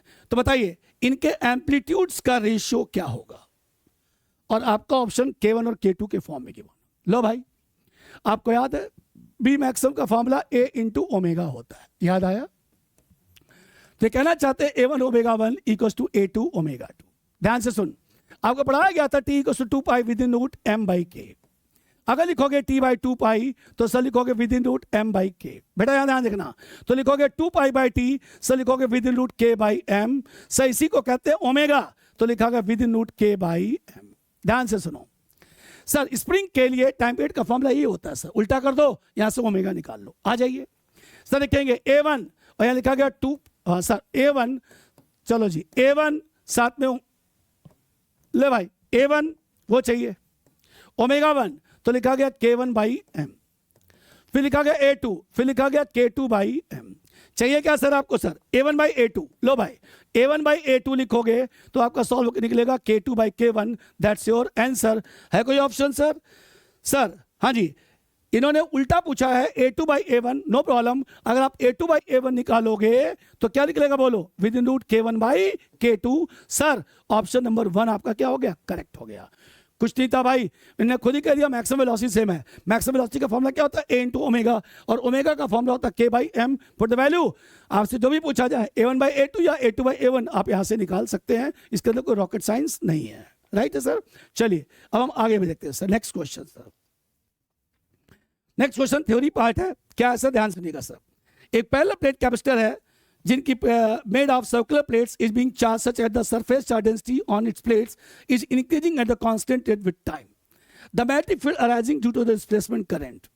मतलब कैपेसिटर की दो पैरेलल प्लेट्स है, सर्कुलर प्लेट्स हैं सर इनकी सरफेस चार्ज डेंसिटी को इंक्रीज किया गया इनके, ठीक है सर। तो भैया कहा गया increasing at the constant rate with time, the magnetic field arising due to displacement current. इनके बीच में डिस्प्लेसमेंट करंट बढ़ेगी सर तो मैग्नेटिक फील्ड भी क्या होगी, बढ़ेगी सर। भैया मैग्नेटिक फील्ड अगर बढ़ेगी सर तो 100% क्या होगा सर, इलेक्ट्रिक फील्ड बढ़ेगी सर। लेकिन वो इलेक्ट्रिक फील्ड यूनिफॉर्म होगी नॉन यूनिफॉर्म होगी, नॉन यूनिफॉर्म होगी सर। क्यों नॉन यूनिफॉर्म होगी सर, क्योंकि मैग्नेटिक फील्ड देखो इन्होंने कहा ना charge density on place increasing at the constant rate with time, मतलब surface charge density constant rate से बढ़ रही है सर। तो अगर इनके मैग्नेटिक फील्ड के बढ़ने का रेट कांस्टेंट हुआ, राइट है सर, देन वी कैन, अच्छा साथ ही साथ इनका डिस्प्लेसमेंट करंट भी बढ़ रहा है। अब डिस्प्लेसमेंट करंट के बारे में कुछ बोला नहीं गया कि बढ़ने का रेट घटने का रेट क्या है, कांस्टेंट है। तो हमें मान के चलेंगे कि अगर डिस्प्लेसमेंट करंट बढ़ रही है तो उसके रिस्पेक्ट में मैग्नेटिक फील्ड भी बढ़ेगी सर और साथ में क्या होगी, इलेक्ट्रिक फील्ड भी बढ़ेगी सर। बट इनके बीच जो इनका लोकस बनेगा सिलेंड्रिकल शेप का, उसमें इलेक्ट्रिक फील्ड यूनिफॉर्मली नहीं नॉन यूनिफॉर्मली क्या करेगी, इंक्रीज करेगी। क्योंकि अब ये कैपेसिटर ओमिक नहीं रहा, अब ये कैपेसिटर क्या बन गया, non ohmic. And non ohmic capacitor के बीच इलेक्ट्रिक फील्ड कभी यूनिफॉर्म नहीं होती है। दैट्स वाई इनका चौथा ऑप्शन क्या है, करेक्ट है। अब आया सर नेक्स्ट जी सर, एक इलेक्ट्रिक डायपोल है जिसका डायपोल मोमेंट गिवन है। देखो सर ये बहुत आसान सा क्वेश्चन है, लिखा गया 5 × 10⁻⁶ coulomb metre. Sir electric field की वैल्यू गिवन है, वो गिवन है 4 × 10⁵ न्यूटन पर कूलम और 60 डिग्री एंगल पर रखा गया सर, राइट है sir, with respect to electric field. कहा गया sir dipole is rotated through at an angle 60 degree, sorry dipole को 60 डिग्री एंगल पर रोटेट किया गया। बताइए पोटेंशियल एनर्जी कितनी होगी सर, सिंपल सा फॉर्मूला भैया, पीई ब्रैकेट में cos θ1 - cos θ2।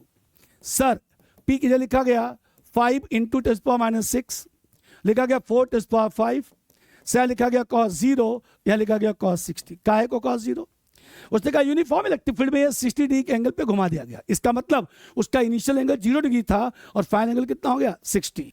अगर इसको पूरा का पूरा सिंप्लीफाई करोगे आंसर आपका 1 जूल आएगा। एंड ऑप्शन नंबर 3 करेक्ट है, सीधा फॉर्मूला बेस्ड है, राइट सर। चलिए अगला देखते हैं सर, ये अच्छा क्वेश्चन है, सुनिए। फ्रिक्शन का क्वेश्चन है।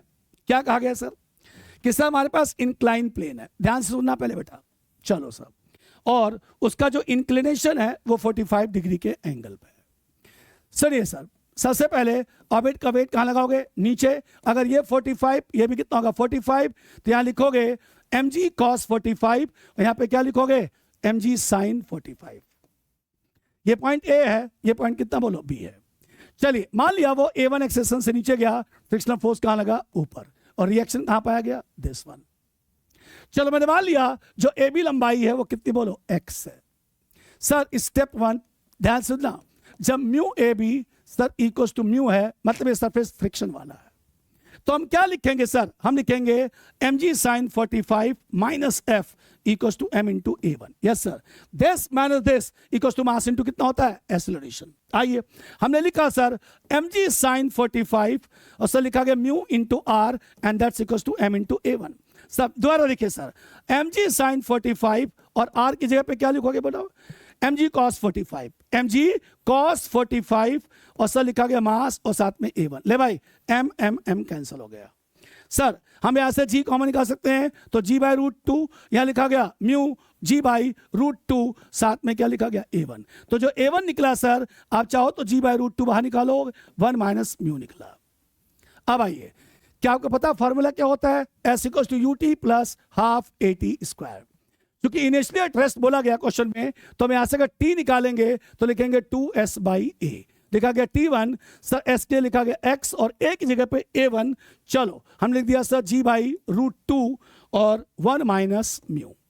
ठीक से लिखो सर, t1 इसको ले ऊपर लिखा जाएगा 2√2, ये ले भाई जी, ये ऊपर जाएगा, लिखा गया 2√2x/g और 1 माइनस म्यू।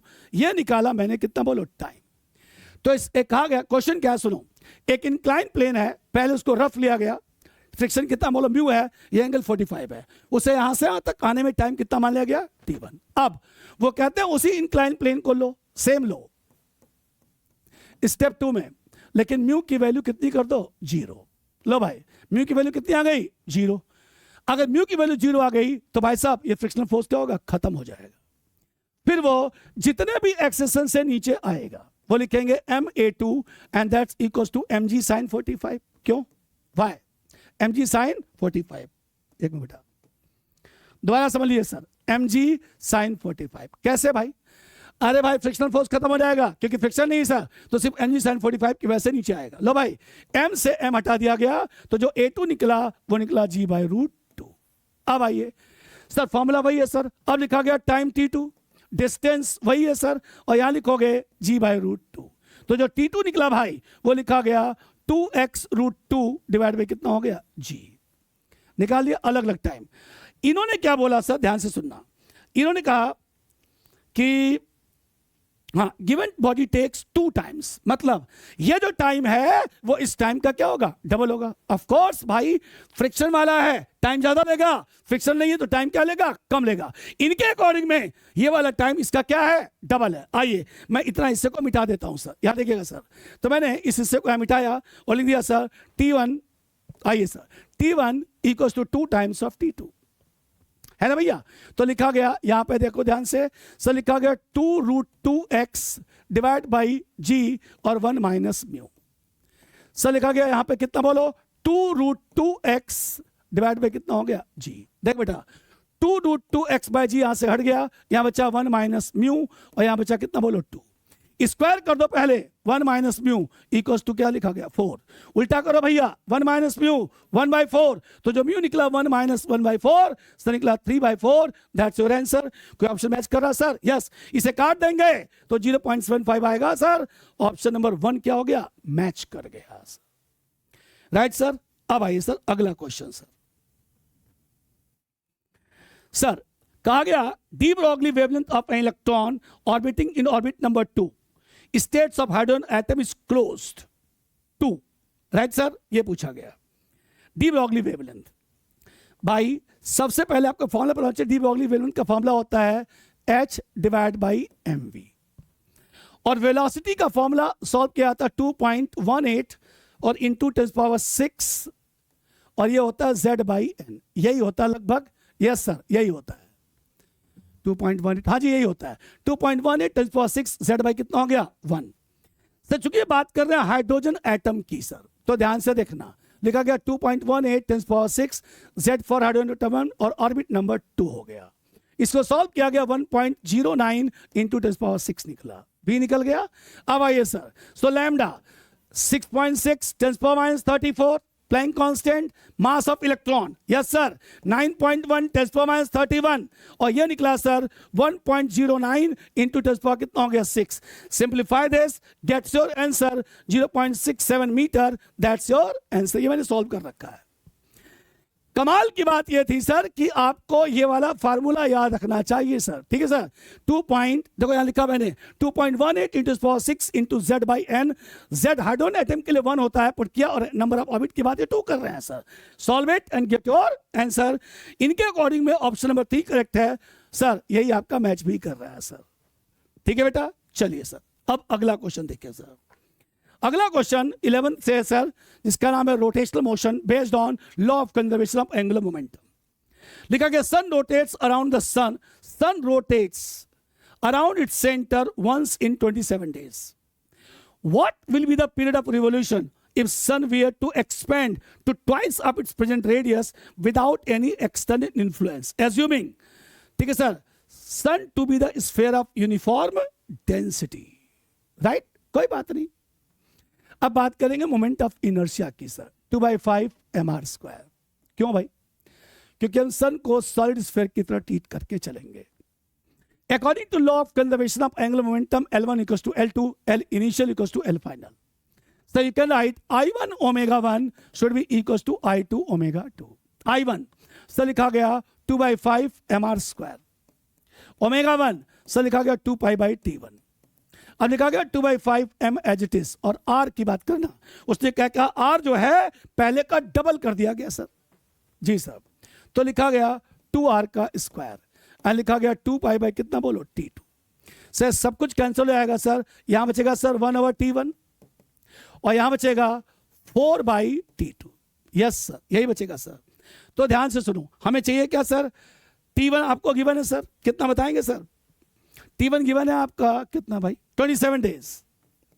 ये 4 हो गया और T2, तो जो T2 निकला सर, सो 27 इंटू 4 सिंप्लीफाई करोगे तो आएगा 108 डेज। That's your answer. पहला ऑप्शन क्या करेक्ट है सर?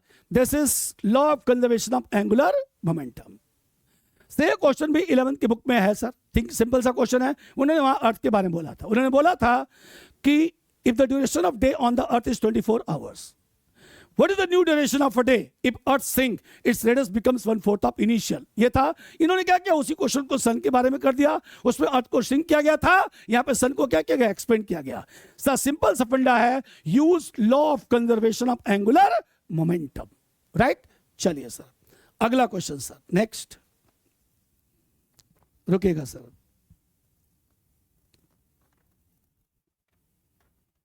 हाँ जी, हाँ जी, अगला क्वेश्चन सर हमारी एनसीईआरटी का है सर, ओल्ड एनसीईआरटी, ठीक है सर, और ये अनसॉल्व है, नए एनसीईआरटी में नहीं है, क्योंकि नए एनसीईआरटी में एरर एनालिसिस को हटा दिया गया।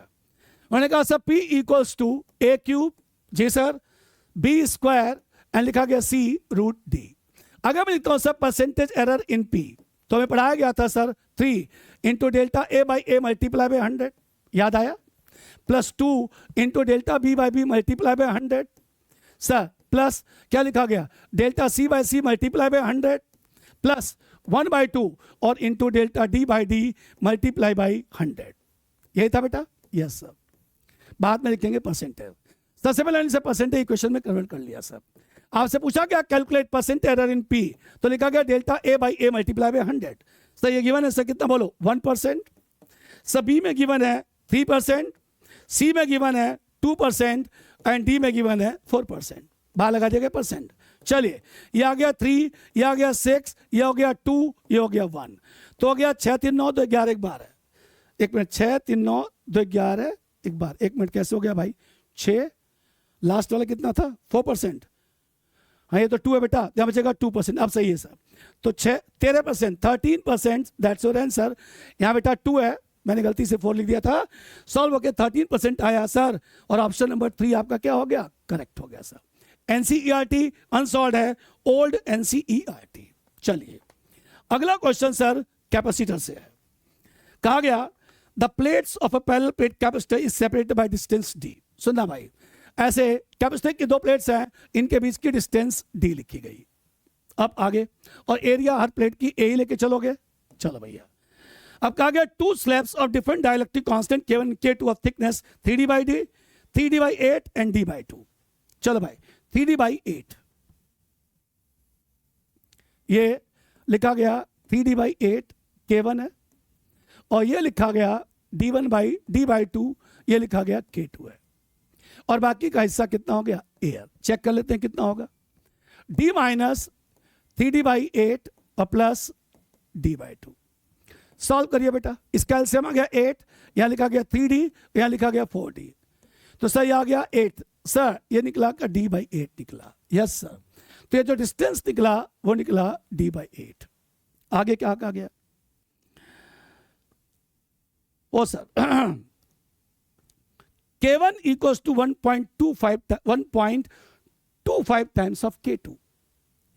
K1 equals to 1.25 times of K2। मतलब अगर K2 निकालना हुआ, we can say this is K1 divide by 1.25, right sir. चलो पूछा क्या गया sir, due to this the capacitor becomes 2 times larger than initial. जी सर, मतलब इस सिस्टम का नेट कैपेसिटेंस पहले की तुलना में 2 गुना हो गया। हाँ तो आसान है, देख भाई, सबसे पहले ये C1 निकाल लो। चलो भाई, लिखा गया K1 epsilon not A by D, तो लिखा गया 3d/8, तो लिखा गया 8 K1 एप्सिलॉन नॉट A, और भाई कितना लिखा गया 3d। अब लिखा गया C2, तो लिखा गया K2, यस सर, फिर लिखा गया epsilon not A divide by d/2, yes sir, तो लिखा गया 2K2 एप्सिलॉन नॉट A, और भाई कितना लिखा गया d। रुको जरा, K2 की वैल्यू K1 डिवाइड बाई 1.25 है, मतलब 100 डिवाइड बाई 125 टाइम्स K1 मतलब 4K1/5। लो भाई, तो हमने यहां लिखा, इसको सॉल्व किया, सर लिखा गया 4K1/5 और एप्सिलॉन नॉट A और भाई कितना हो गया D। तो जो C2 निकला भाई वो निकला 8K1 epsilon not A divide by 5D। आ गया। चलो अब जरा C3, इसको मैंने मान लिया C3, ये लो, ये C1 है, ये C2 है, ये C3 निकालते हैं सर। देखो यहां तो A है, छोड़ दो, तो लिखोगे एप्सिलॉन नॉट A और डिवाइड बाय D तो लिखेंगे D/8। सर सॉल्व किया गया, 8 एप्सिलॉन नॉट A बाई कितना हो गया D। क्या ये सारे के सारे सीरीज में है? बिल्कुल सर। अगर ये सारे के सारे सीरीज में है तो ध्यान से सुनिएगा सर, मैंने लिखा sir 1/C net, sir 1/C1, 1/C2, 1/C3, right sir. चलो भाई 1/C नेट लिखा गया twice epsilon not A by D। 2 से मल्टीप्लाई क्यों किया? उसने कहा ना इस पूरे सिस्टम का नेट कैपेसिटेंस पहले का डबल पाया गया, इसलिए मैंने पहले का क्या किया, डबल कर दिया। आइए अगर C1 की जगह वैल्यू पुट करेंगे तो यहां लिखा जाएगा 3D divide by 8K1 epsilon not A। से यहां लिखेंगे सर यहां पे 5D डिवाइड बाई क्या लिखेंगे 8K1 एप्सिलॉन नॉट A और आगे बोलो सर लिखा गया D divide by 8 epsilon not into A। ध्यान से देखो सर, यहां सब कुछ कट जाएगा और सिर्फ क्या बचेगा आपका K1 बच जाएगा, जिसको सॉल्व करेंगे K1 की वैल्यू लगभग 2.33 आ रही है सर सॉल्व करने पर। मतलब ऑप्शन नंबर 3 क्या है, करेक्ट है। बहुत आसान है भाई, पढ़ो। इसका कैपेसिटेंस ये एयर है, तीनों का अलग अलग कैपेसिटेंस निकालो और K2 को K1 के फॉर्म में कन्वर्ट करके लिखो। क्यों? क्योंकि K1 ही चाहिए। अब इसका नेट कैपेसिटेंस निकालो। नेट कैपेसिटेंस में मैंने 2 से मल्टीप्लाई क्यों किया? क्योंकि भैया ने कहा ऐसा करने से सिस्टम का नेट कैपेसिटेंस पहले का डबल हो गया, तो पहले इतना था डबल ही हो गया। सिंप्लीफाई दिस, यहां से आपका K निकलेगा, वो निकलेगा 2.33, दैट्स योर आंसर। मतलब इसमें कैलकुलेशन तो है, ये 1 मिनट में सॉल्व नहीं होगा। चलिए सर अगला सुनते हैं सर जी। एक बॉल है जिसका मास 0.5 kg है, उसे ड्रॉप किया गया 40 मीटर की ऊंचाई से। ये ले भाई सुनिएगा सर, एक बॉल को यहां से ड्रॉप किया गया, ऊंचाई कितनी भाई H1 40 मीटर। सुनिएगा सर, यहां से बॉल को ड्रॉप किया गया, जब वो टकराया, ध्यान से सुनना, टकराते समय उसकी वेलोसिटी कितनी है बोलो, V1 है। तो फॉर्मूला लिखा गया V1 square U square 2GH1। देखो फॉर्मूला होता है V square equal to U square plus 2GH। तो मैंने V1 निकालना है सर, तो जो V1 निकला बेटा वो लिखा गया 2GH1। अब सुनो, टकराने के बाद वो उछला, कितनी ऊंचाई तक उछला सर? सर टकराने के बाद वो उछला 10 मीटर की ऊंचाई तक उछला, H2 10 मीटर। चलो यहां से उछला, जब उछला उसकी वेलोसिटी V2 हो गई। चलो इसका नाम लिखा गया A, यहां लिखा गया B, यहां C और D। आइए अगर मैं बात करूं बिटवीन C और D के बीच चलते हैं सर फिर फार्मूला देखो, इस बार वेलोसिटी एट D का square equals to velocity at C का स्क्वायर सब माइनस 2GH2। ये ले भाई, ये फाइनल है, ये इनिशियल है, तो फाइनल इनिशियल ग्रेविटी के अगेंस्ट माइनस 2 दिस। चूंकि ये एक्सट्रीम पोजीशन है, वेलोसिटी कितना हो गया 0, यहां लिखा गया V2 स्क्वायर 2GH2। तो जो V2 निकला बेटा वो निकला विद इन 2GH2, राइट। पूछा क्या गया सर, बताइए इंपल्स कितना एक्ट करेगा, मतलब जब ये बॉल जमीन पर टकराएगा, टकराते समय इंपल्स कितना एक्ट करेगा। ध्यान से सुनिए सर, जब वो टकराया उसका मोमेंटम mv1, जब वो ऊपर की तरफ गया उसका मोमेंटम mv2। ये सर ये p1 है, ये क्या लिखा गया p2। अगर मैं इसको पॉजिटिव मानूंगा तो ये कैसा होगा, नेगेटिव। हमें पढ़ाया गया था impulse equal to change in momentum, तो लिखा गया mv2 माइनस फिर माइनस mv1। जी sir, final minus initial. Sir solve किया गया, m कॉमन निकालोगे, क्या लिखा गया V2 प्लस V1। लो भाई m as it is, V2 जगह पे क्या लिखोगे विद इन 2GH2, यहां पे क्या लिखोगे 2GH1। क्या आपको H1H2M पता है? बिल्कुल पता है सर, सारी वैल्यू पुट कर देंगे, सॉल्व करके देखेगा 21 न्यूटन सेकंड आ रहा है, और ये मेरा ऑप्शन नंबर 2 क्या है, करेक्ट है, राइट। तो ये भी एक क्वेश्चन था सर, सिंपल तरीके से था। ठीक है सर, अगला क्वेश्चन देखते हैं सर, ये थोड़ा अच्छा क्वेश्चन है, देखिएगा ध्यान से। Sir 2 cities X and Y are connected by a regular bus services with a bus leaving in either direction in every time. A girl is driving a scooty with a speed of 60 km per hour in direction X to Y. notices that bus goes past her every 30 minutes in the direction of motion and every 10 minutes in opposite directions. Choose the correct option for the period T of the bus services and its speed. लो भाई, एक city X है and दूसरा city Y है. चले मान लेते हैं इन दोनों के बीच की डिस्टेंस कुछ मान लेते हैं. X मत मानो, चलो मैंने मान लिया D है. सर, वेलोसिटी ऑफ गर्ल और वेलोसिटी ऑफ बस, जब दोनों सेम डायरेक्शन में जाते हैं तो गर्ल को सर वो 30 मिनट का इंटरवल दिखाई पड़ता है, और जब अपोजिट डायरेक्शन में आते हैं सर, मतलब गर्ल इधर जा रही, बस उसके अपोजिट जा रहा है सर. ये लो भाई, बस जब उसके अपोजिट आता है तो इसी गर्ल को बस का जो इंटरवल है वो 30 मिनट से घट के 10 मिनट से आता है. इसका मतलब जब वो दोनों सेम डायरेक्शन में है, सेम डायरेक्शन में है, तो सर लिखा गया VB minus VG, distance by time. Yes sir, same direction में है तो बस की वेलोसिटी ज़्यादा है, बस की वेलोसिटी एक्चुअल ज़्यादा मान के चलेंगे, तो VB माइनस VG डिफरेंस पाएंगे सर, एंड डिस्टेंस बाय कितना हो गया, टाइम. सर टाइम था इनका सर 30 मिनट्स. 30 मिनट्स का मतलब 1/2 घंटा. मैंने जैसे घंटे में कर लिया, लिखा गया 2D. चलो जी, और वेलोसिटी ऑफ जो गर्ल है वो 60 गिवन है. खैर बात की बात है साहब. अब लिखा गया अपोजिट डायरेक्शन में. अपोजिट डायरेक्शन में जब बस इधर आओ, गर्ल्स इधर है, तो उसको लगता है हर 10 मिनट के इंटरवल में बस उसे क्रॉस करती हुई दिखाई पड़ती है सर. तो अपोजिट में लिखेंगे VB प्लस कितना हो गया, VG, और डिस्टेंस बाय टाइम ये T1 था, ये कितना हो गया, T2. अब जो टाइम लगा वो लगा 10 मिनट, मतलब 1/6 घंटा. यस सर, तो क्या लिखा गया, 6D. ये हो गया पहला, ये कितना हो गया बोलो, दूसरा. Right sir. अब जरा सुनिएगा सर, हमने क्या लिखा sir, VB minus VG, velocity of girl कितना बोलो, 60 है पहला वाला, तो लिखा गया 2D, और लिखा गया VB प्लस 60, VB प्लस 60. जी सर, और एक काम करो ना, और भी आसान तरीका लो. हाँ जी सुनिएगा ध्यान से, हमने क्या किया, लिखा VB plus VG divide by VB minus VG. Plus वाला था सर 6D, और डिवाइड बाय कितना हो गया, 2D, कट के कितना हो गया, 3 आ गया.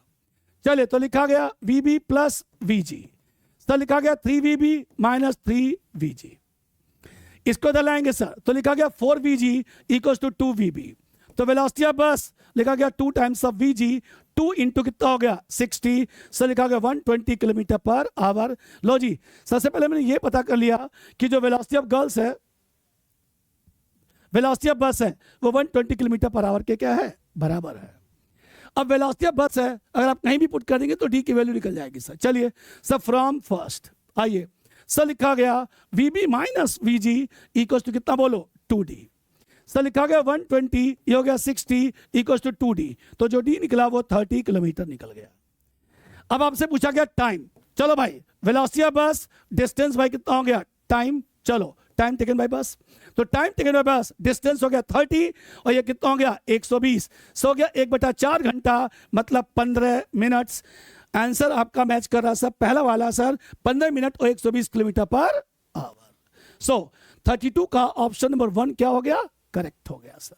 ठीक है, अगर आप ध्यान से देखेंगे तो ओल्ड NCERT के sir motion on the straight line के अनसॉल्व पार्ट में इस टाइप का क्वेश्चन गिवन है. डिजिट ये नहीं गिवन है, बट क्वेश्चन कुछ इसी तरह से मिलता जुलता आपको वहां पे गिवन है सर. Right sir. चलिए अब अगला क्वेश्चन सर. हाँ जी सुनिएगा sir. Oxygen cylinder of volume 20 litres has 18.20 moles of oxygen. Yellow. Number of mole 18.20 moles of oxygen. After some oxygen is withdrawn from the cylinder, कुछ oxygen को बाहर निकाला गया. The gauge pressure drops to 11 atmosphere pressure at temperature 27 degree centigrade. The mass of oxygen withdrawn from the cylinder is nearly 2. उससे कितना gram oxygen बाहर निकाल लिया गया, ये किलोग्राम ऑक्सीजन निकाल लिया गया. आपको बताना सर, आपको R की वैल्यू दे रखी है इन्होंने, और मॉलिक्यूलर मास ऑफ ऑक्सीजन भी गिवन है सर. इनिशियल था, इनिशियल मोल इतना था, है ना, फाइनल मोल कितना रहेगा ये आपको चाहिए सर. तो भाई साहब हमारे पास तो एक ही फॉर्मूला पता है, PV इक्वल्स टू nRT. तो लिखा गया P2V2 equals to N2R into T. Pressure कितना गिवन है बताना सर, प्रेशर गिवन है सर, कहाँ गया, drops to 11 atmosphere pressure at temperature 27 degree centigrade. लो भाई, तो अगर देखो हमें प्रेशर गिवन है, वॉल्यूम कितना गिवन है 30 metre cube, yes sir 30 litre given है। चलो जी सर लिखा गया 30 लीटर मतलब 30 इंटू 10⁻³ मीटर क्यूब। लो भाई हमें P2 गिवन है सर, V2 गिवन है, R गिवन है, कितना गिवन बताना बेटा, तो R गिवन है 100/12, यस सर। और टेम्परेचर बताओ कितना गिवन है, टेम्परेचर गिवन है आपका सर 27 डिग्री सेंटीग्रेड मतलब 273 + 27 कितना गिवन है 300 केल्विन। अगर ये सारी वैल्यू गिवन है तो फिर तो आपका यहाँ से N2 निकल जाएगा, राइट है। मैंने इसको सॉल्व किया है तो यहाँ जो सॉल्व करने के बाद जो N2 निकला था मेरा वो लगभग निकला था 14.5 अप्रॉक्स, इतना निकला। अब सर तो चेंज इन मोल्स कितना हुआ सर, पहले कितना था 18.2 और अब हो गया 14.5। पहले इतना था, कुछ ऑक्सीजन निकालने के बाद नंबर ऑफ मोल्स इतने रह गए, इसका डिफरेंस निकलेगा सर 3.65 निकला। अब आपको चाहिए क्या सर, मास, तो मास निकालने के लिए डेल्टा एल में मॉलिक्यूलर मास ऑफ ऑक्सीजन कितना गया ना भैया से बताना 32। सो 3.65 में सर 3.65 में 32 से मल्टीप्लाई कर डालो, जो आएगा वो आपका जो आंसर होगा वो लगभग आपका बन जाएगा sir 0.116 kg, that's your answer. ये आपका इनका आंसर मैच कर रहा है सर, किससे मैच कर रहा है भाई, यस सर, चौथा ऑप्शन का करेक्ट है, आप वहां पर टिक लगा दीजिएगा सर। चलिए अब आता है अगला क्वेश्चन सर, ये देखिए sir, sir this is inductor, this is a cell and this is resistance. Sir लिखा गया ए, यहां लिखा गया बी। चलो मैंने अपनी तरफ से पॉइंट मैंने मान लिया सी, यहां पे डी। पॉजिटिव है तो हाई वोल्टेज, नेगेटिव है तो लो वोल्टेज, ये अपनी तरफ से लिख रहा हूं सर मैं। सर कहा गया जो इंडक्टर है वो 1 हेनरी गिवन है सर, और यहां पे करंट का जो इंक्रीजिंग रेट है di/dt वो लिखा गया है 1 एम्पियर पर सेकेंड। ओके, और कहा गया जो करंट है यहां से फ्लो कर रही है सर लिखा गया 2 एम्पियर, राइट। कहा गया जी अच्छा आर की वैल्यू कितनी गिवन है सर 2 ओम, और जो ये सप्लाई जो ईएमएफ है सेल का 5 वोल्ट है। पूछा गया VA माइनस VB कितना होगा, ये बताइए सर। कुछ नहीं करना सर आपको, सर आपको निकालना VA माइनस VB, तो आप लिखेंगे VA माइनस VC, फिर लिखेंगे VC माइनस VD और फिर लिखेंगे VD minus VB, 3 elements. Sir A और सी के बीच में इंडक्टर है, फॉर्मूला होता है L इंटू di/dt। चलिए यहां पे आ गया सेल, लिखेंगे E और यहां लिखेंगे I इंटू R। लो भाई ये लिखा गया 1 सर और इंटू 1, जी सर। यहां लिखा गया 5 वोल्ट, क्योंकि सर देखो करंट कैसे आएगा high voltage to low voltage, तो डिफरेंस कैसा आएगा पॉजिटिव। और I लिखा गया 2 into 2, yes sir 2 ampere into 2, तो लिखा गया 1 + 5 एंड +4, राइट है सर। इसको सॉल्व किया गया तो आपका आंसर निकला 10 volt and the option 1 is correct, that is equal to 10 volt. लो जी ये भी मैंने आपको सॉल्व करके दिखाया। नेक्स्ट क्वेश्चन सर, चलिए थ्योरी पार्ट है सर। कहा in an oscillating spring mass system the spring is connected to a box filled with sand. लो भाई एक स्प्रिंग है सर, यहां से एक सैंड बैग हैंग किया गया सर जिसका वेट mg है, तो time period 2 pi within root m/k। सब कुछ बातें और समझिएगा। E equals to m omega square a²/2, ये कुछ चीजें हैं सर। अब क्या हुआ सर, इससे थोड़ा थोड़ा सैंड क्या हो रहा है बाहर निकल रहा है सर, तो उसका एम्पलीट्यूड वेरी करेगा सर। तो पूछा गया बताइए इसमें एम्पलीट्यूड वर्सेस टाइम और ओमेगा वर्सेस टाइम का डायग्राम क्या होगा सर। जी सर, सबसे पहले ध्यान रखना sir omega related to angular frequency, right है सर। तो हमें उसकी बात हो, अगर आप ध्यान सुनिए सर, सबसे पहले हम बात करेंगे एम्पलीट्यूड की सर। जी सर, अगर मास बाहर निकलेगा, मास कम हो रहा है सर, ठीक है सर, तो एनर्जी भी क्या होगी घटेगी सर, तो एम्पलीट्यूड ऑफ ऑसिलेशन भी क्या होगा घटेगा। तो एम्पलीट्यूड ऑफ ऑसिलेशन घटेगा स्क्वायर के फॉर्म में है। इसका मतलब अगर मैं A versus T diagram draw करूं तो कुछ डायग्राम ऐसे बनता हुआ दिखाई देना चाहिए सर, ठीक है सर। अब बचे sir omega versus this, omega related to frequency, तो फ्रीक्वेंसी डायग्राम क्या होगा सर, तो अगर मास घटेगा तो क्या होगा सर, रिस्टोरिंग फोर्स की वैल्यू घटेगी सर, तो उसका मतलब क्या होगा, तेजी से क्या करेगा, ऑसिलेट करेगा, मतलब उसकी फ्रीक्वेंसी बढ़ेगी, मतलब उसका ओमेगा भी क्या होगा, बढ़ेगा। तो ओमेगा कुछ इस तरह से बढ़ना चाहिए सर, राइट सर। अब ये जो ग्राफ है मैच कर, पहले से मैच नहीं कर रहा है, दूसरे से मैच नहीं कर रहा है सर, तीसरे से मैच कर गया, that's why this option is correct. Simple सी बात है, अगर मास यहां से लीक करेगा तो एनर्जी घटेगी, एम्पलीट्यूड घटेगा, स्क्वायर के फॉर्म में डायग्राम ये होगा सर। अगर एम्पलीट्यूड घटेगा, राइट है सर, तो ध्यान रखना सर, सर एम्पलीट्यूड का घटना मतलब ओमेगा का क्या होना, बढ़ना। देख लो एम्पलीट्यूड ओमेगा के इनवर्स ही पोस्ट होगा, नीचे ले सर, तो अगर एम्पलीट्यूड घटेगा तो ओमेगा क्या होगा आपका, बढ़ेगा। सो दैट्स व्हाई डायग्राम आपका ऐसा बनेगा, राइट सर। चलिए सर, अब अगला क्वेश्चन है sir, Sir, quantization model of electron uniformity will be state that the flux passing through the orbit of electron is nh by e. Phi equals to nh by कितना हो गया, e है sir, where n is integer, nh is the Planck constant. अच्छा, according to the model, the magnetic moment of electron is at the lowest energy level. The magnetic moment of electron at the lowest energy level. लो भाई, सबसे पहले पता चाहिए phi का formula क्या होता है, बी इंटू ए होता है, और फाई आपने लिखा एन एच बाई कितना हो गया, E. Sir phi equals to B into A, sir सबसे पहले तो बेटा यहां से ए निकालो। क्यों निकालो भाई, N H by E into B क्यों निकालो, क्योंकि मैग्नेटिक मोमेंट का फॉर्मूला होता है एन आई ए, एन आई ए, या सिर्फ आई ए भी लिखोगे क्योंकि यहां पे एन की जरूरत नहीं है सर, तो आई इंटू ए, वो तो सब ठीक है भाई। अब बारी आई आई, तो आई का मतलब लिखोगे ई बाई टी। क्यों बाई टी होता है सर, क्यों ही लिखोगे ई और बाई टी। अब टी की बात करो, टाइम का मतलब होता है डिस्टेंस बाई वेलोसिटी। सुनिए सर, तो लिखा गया डिस्टेंस 2 पाई आर और बाई वेलोसिटी कितना हो गया, वी हो गया, तो लिखा गया ई वी बाई कितना बोलो, 2 pi R. Sir but circular motion में हो तो फॉर्मूला होता है R equal to M B by Q B, याद करो पढ़ाया गया था सर। सर आप क्यों की जगह पे लिखोगे यहां पर E इंटू बी, क्योंकि हम बात किसकी कर रहे हैं, इलेक्ट्रॉन की सर। तो हमने लिखा सर E इंटू वी, और 2 पाई आर के लिखा गया एम बी, और बाई कितना हो गया, ई वी। ले भाई, एक तो वी से वी हटा और सर और E ऊपर गया, तो लिखा गया E square B divide by 2 pi M. चलो हमने आई निकाल लिया। चलिए अब निकालना है sir M, that's equal to I into A. I की जगह लिखेंगे E square B divide by 2 pi M, और एरिया लिखेंगे सर आप क्या, एन एच डिवाइड बाई कितना हो गया, E B, right sir.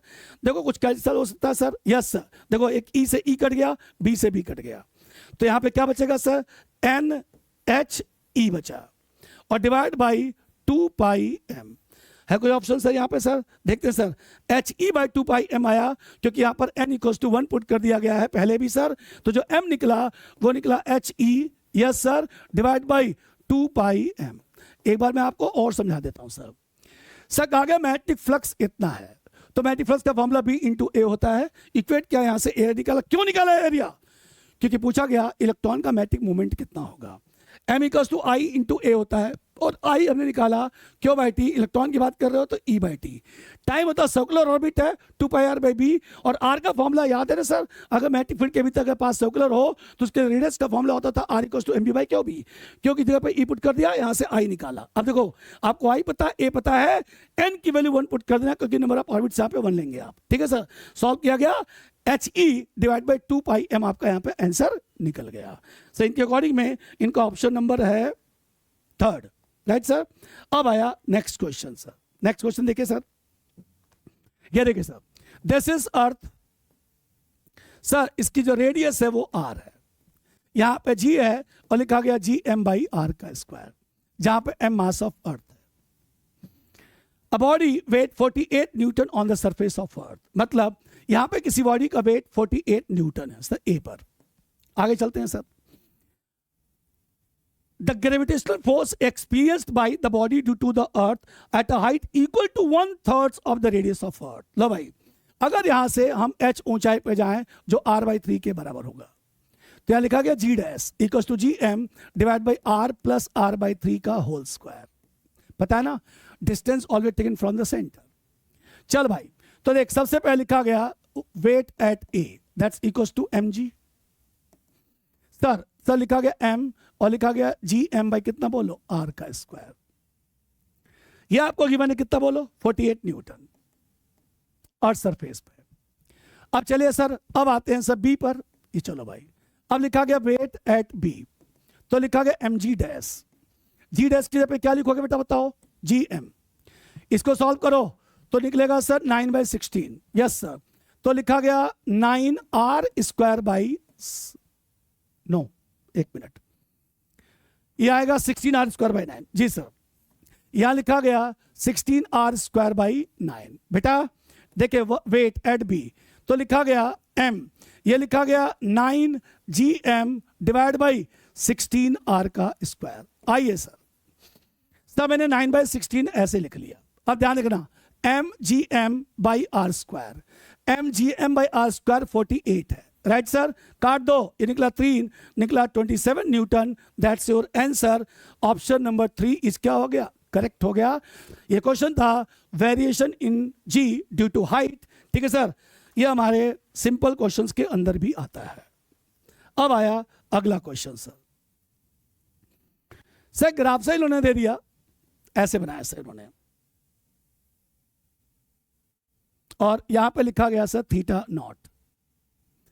Sir line draw किया गया x equals to L, X axis, यहां क्या लिखा गया, y एक्सिस।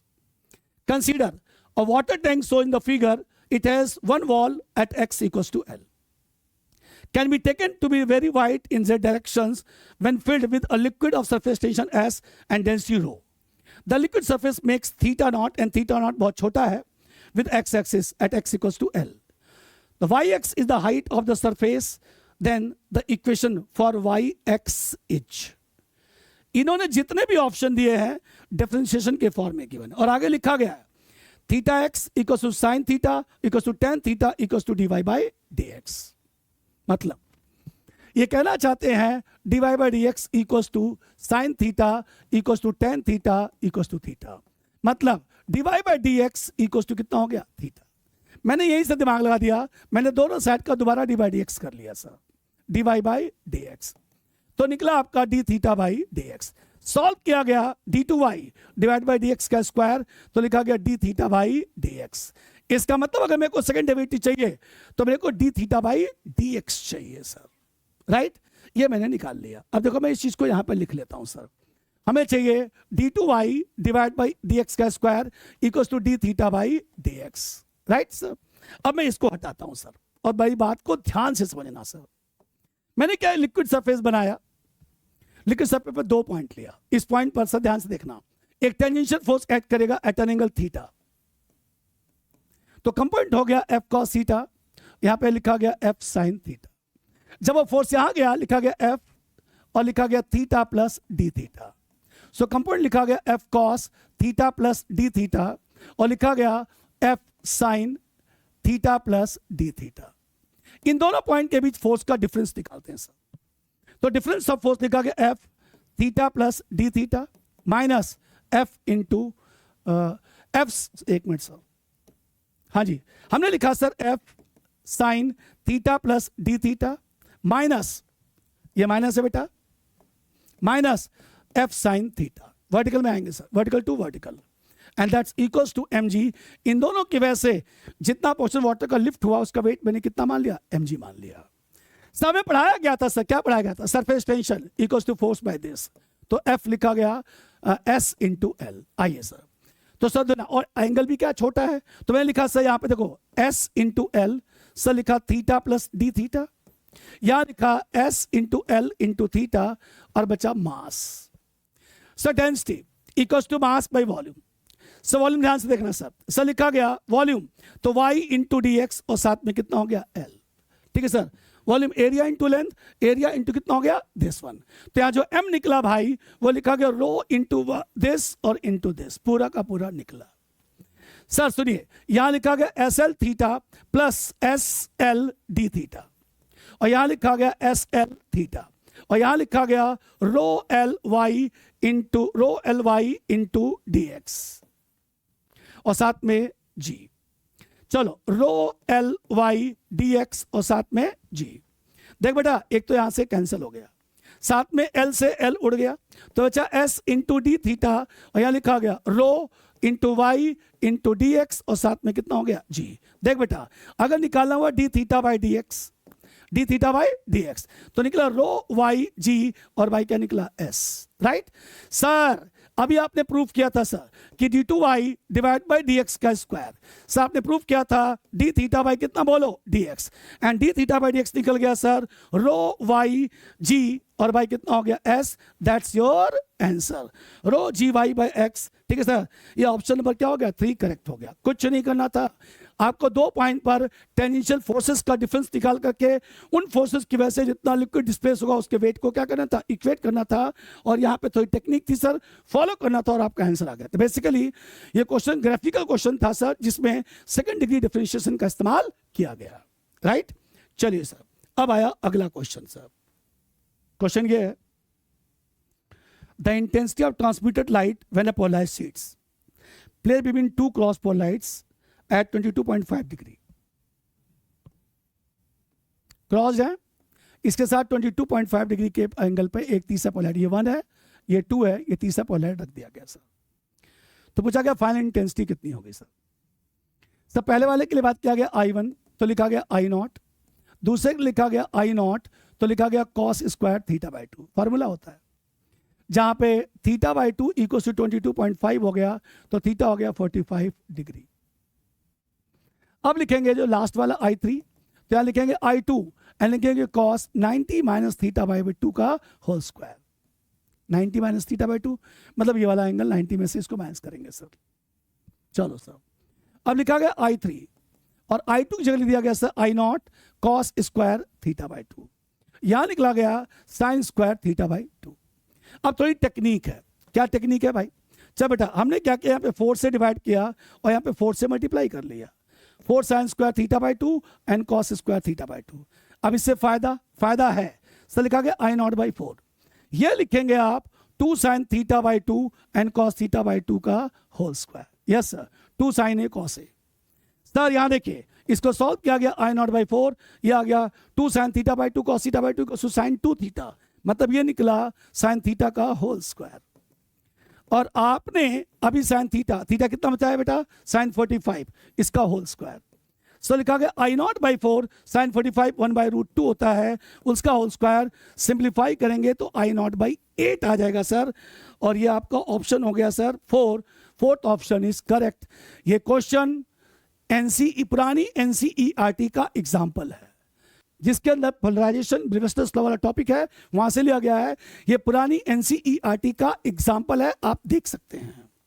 चलिए सर, अगला क्वेश्चन देखते हैं सर। नेक्स्ट, फोटोन है और इलेक्ट्रॉन है सर। इलेक्ट्रॉन का मास m गिवन है, हैव सेम एनर्जी E, तो बताएगा सर, बोलिए कि लैम्डा ऑफ फोटोन और लैम्डा ऑफ इलेक्ट्रॉन, इसका रेशियो क्या होगा। सर आपको पता है sir, E equals to Hc by lambda, ये हम बात करें फोटोन की सर। तो लैम्डा ऑफ फोटोन सर लिखा गया Hc बाई कितना बोलो E, हो गया सर, ये आपने पढ़ा था सर।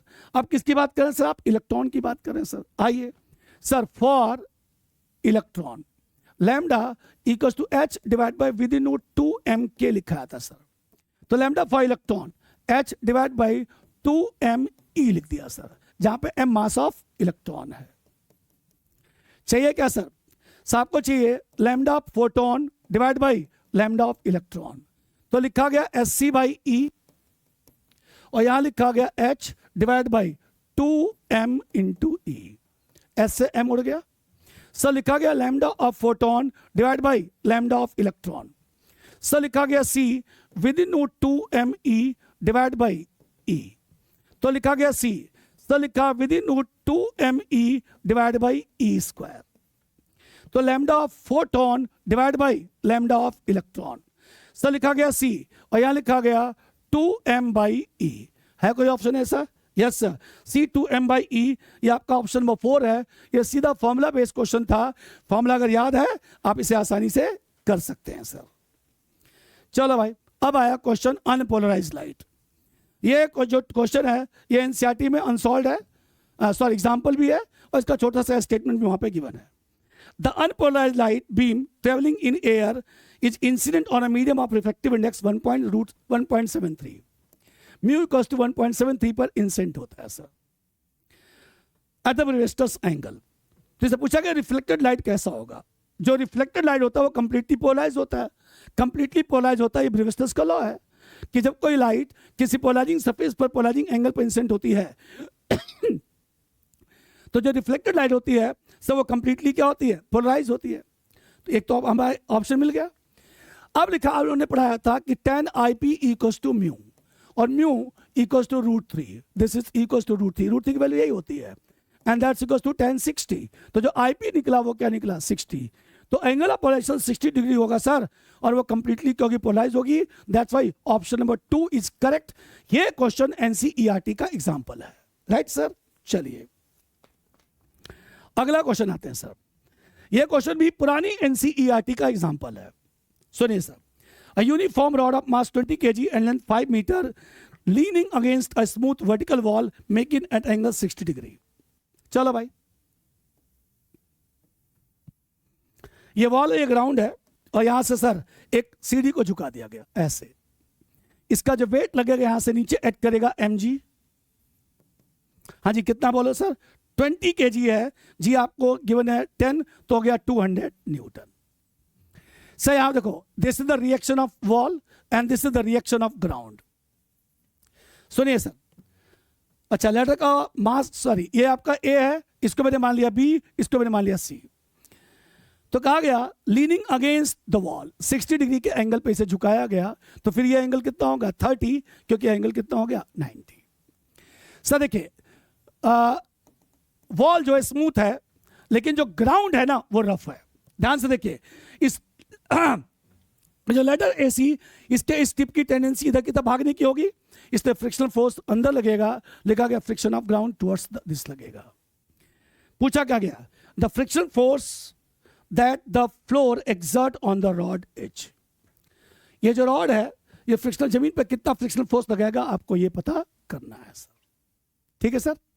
सर ध्यान से देखो, ये सिस्टम क्या है, रेस्ट में है, तो अगर ध्यान से देखेंगे तो frictional force of the ground should be equals to reaction of wall. क्यों, हॉरिजॉन्टल में देखो, हॉरिजॉन्टल में लेफ्ट है, ये कितना बोलो राइट है। इसका मतलब अगर मैं ये निकाल लूंगा तो फ्रिक्शनल फोर्स ऑफ ग्राउंड निकल जाएगा, जो कि हमारा आंसर कहलाएगा, राइट है सर। अब आया वर्टिकल फोर्स के बारे में सोचो। वर्टिकल फोर्स लिख सकते हो RG should be equals to 200। Yes sir, RB should be equals to कितना बोलो 200। हम इसकी बात कर सकते हैं। तो लिखा गया reaction of ground should be equals to 200 newton, relation number 2। अभी करना क्या है सर, सब मैंने क्या किया, taking the torque about C। लो भाई, हमने इस पॉइंट के अबाउट टॉर्क निकालना, इस पॉइंट के अबाउट टॉर्क निकालना है। तब मैंने क्या किया, अब ध्यान से देखना, मैंने इस हिस्से को आगे बढ़ा दिया, लिख दिया RW, और बच्चे कंस्ट्रक्शन में इसको मैंने यहां से मिला दिया और इस पॉइंट का नाम छोड़ दिया मैंने D। अब जरा सुनना, सबसे पहले अगर आप पॉइंट C के अबाउट टॉर्क लोगे तो ना ही RG का टॉर्क होगा ना ही FG का टॉर्क होगा। क्यों, क्योंकि दोनों वहीं से पास हो गए। तो बचा कितना सर, 1 और 2, यही दो बचे। एक हॉरिजॉन्टल है जबकि दूसरा क्या बोलो वर्टिकल है। चलो जी, इस पॉइंट का नाम चलो मैंने मान लिया कितना बोलो P है सर, राइट। सबसे पहले लिखा गया RW और इनटू कितना बोलो DC। देख ले बेटा sir, perpendicular distance into force is called कितना हो गया टॉर्क। और अब बचा ये वाला सर, देखो यहां पे सर लिखा गया mg इनटू PC, सर लिखा गया mg और साथ में क्या लिखा गया PC। सर देखो अब आपको चाहिए DC और कितना बोलो PC। आइए सर इस ट्रायंगल को बाहर निकालो। यस सर, यहां लिखा गया A, सर यहां लिखा गया C, यहां क्या लिखा गया बोलो B। सही वाला एंगल कितना बोलो 30 है और ये मिड पॉइंट है। सर ध्यान देखना सर, सर ये लंबाई आपकी 5 मीटर की बन है। ध्यान से देखो, अगर आपको ये निकालना है तो लिखोगे sin 30 equals to AB divide by 5। तो जो AB निकला वो निकला 5/2। sin 30 कितना होता है बोलो 5/2, और ये AB ही इसके क्या है बराबर है सर। तो जो RW निकला वो लिखा गया यहाँ पे 5/2। आ गया आधा काम। mg की जगह क्या लिखोगे 200। अब आया PC। सर PC के लिए आप इसका इस्तेमाल करो, इस वाले का, देखो इस वाले ट्रायंगल का, यहाँ का हो गया 5/2। क्यों, पूरी लंबाई कितनी 5 मीटर है, तो आधा कितना हो गया 5/2। इस ट्रायंगल का इस्तेमाल कीजिए और यहाँ से निकालेंगे cos 30।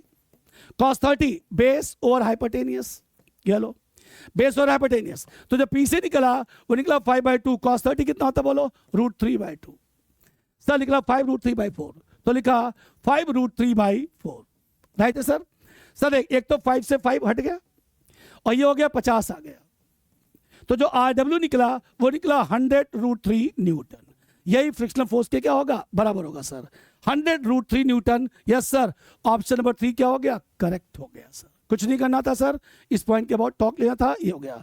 आपको पता है सर, ये भी पुरानी NCERT का एग्जाम्पल है, आप देख सकते हैं क्लास 11th, और ये रोटेशनल मोशन जैसे टॉपिक के अंदर गिवन है सर।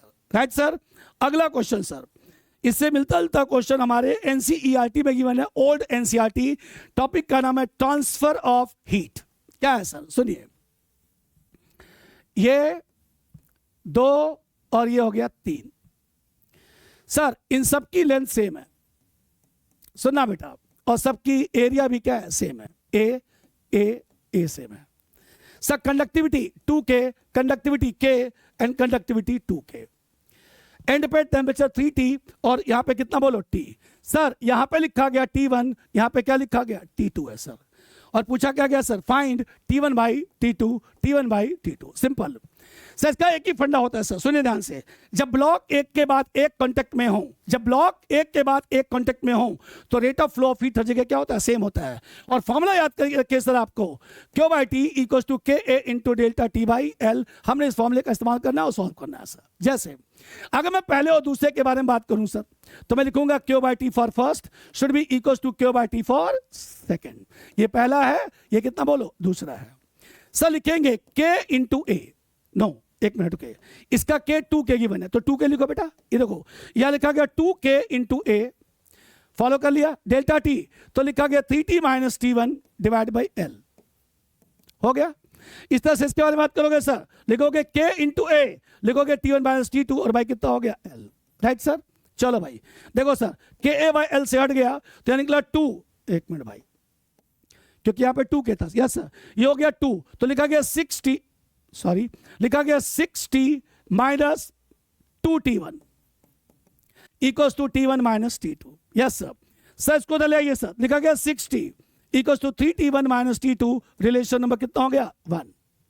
अब लिखते हैं sir Q/T for second and Q/T for third. Yes sir, इन दोनों का rate of flow of heat भी क्या कर दीजिए, आप सेम कर दीजिए। आइए सर, इसके लिए लिखेंगे sir KA, sir temperature difference T1 - T2 और भाई कितना लिखा गया L। इसके लिए क्या लिखोगे, 2K × A और लिखोगे T2 - T। Yes sir, T2 - T। कैसे सर, बिल्कुल सर, देखो T2 - T भाई कितना हो गया L। सर हट गया, यहां लिखा गया T1 - T2। सर यहां क्या लिखोगे, 2T2 - कितना बोलो, 2T। Yes sir. सर इसको ध्यान रखो सर, अगर आप इसको इधर ले आते हो तो लिखा गया T1 - 3T2, T1 - 3T2 = -2T। Relation number कितना हो गया, 2। ये ले भाई, पहला निकल गया, दूसरा निकल गया। सॉल्व करो, T1 T2 in the terms of T divide कर लो और आपका आंसर T1/T2 के फॉर्म में आ जाएगा। इनका आंसर आएगा 5/3 और इनका ऑप्शन जो मैच करेगा वो चौथा ऑप्शन होगा। सिंपल सी बात है, यहां से T1 और T2 है, यहां से T1 T2 है, दोनों को सॉल्व करो, T1 T2 की वैल्यू T के फॉर्म में निकालो, फिर डिवाइड कर लो और आपका आंसर आ गया। समझे बेटा। चलो सर, अगला क्वेश्चन जो बहुत ज्यादा आसान है, टॉपिक का नाम है work energy theorem from this. The kinetic energy of two similar cars A and B are 100 joule and 225 joule. मतलब दोनों का मास सेम है, दो कार है A and B। चलो भाई, तो लिखा गया KA = 100 joule and KB = 125 joule. Sir break apply किया गया तो A वाला 1000 मीटर और B वाला 1500 मीटर की दूरी पर जाकर रुक जाता है।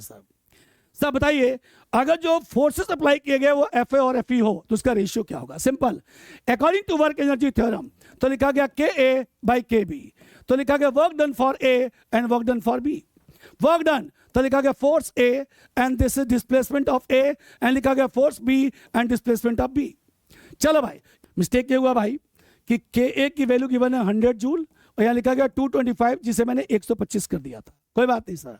सर लिखा गया एफ ए, यहाँ लिखा गया एफ बी, और एक्स ए 1000 है भाई, और यहाँ लिखा गया 1500। ठीक है, मिस्टेक ये था, मैंने 125 लिख दिया था जबकि 225 है। कोई बात नहीं सर, इसे काटोगे 25 से काटो बेटा, कितना आएगा बोलो 4, और यहाँ निकलेगा 9।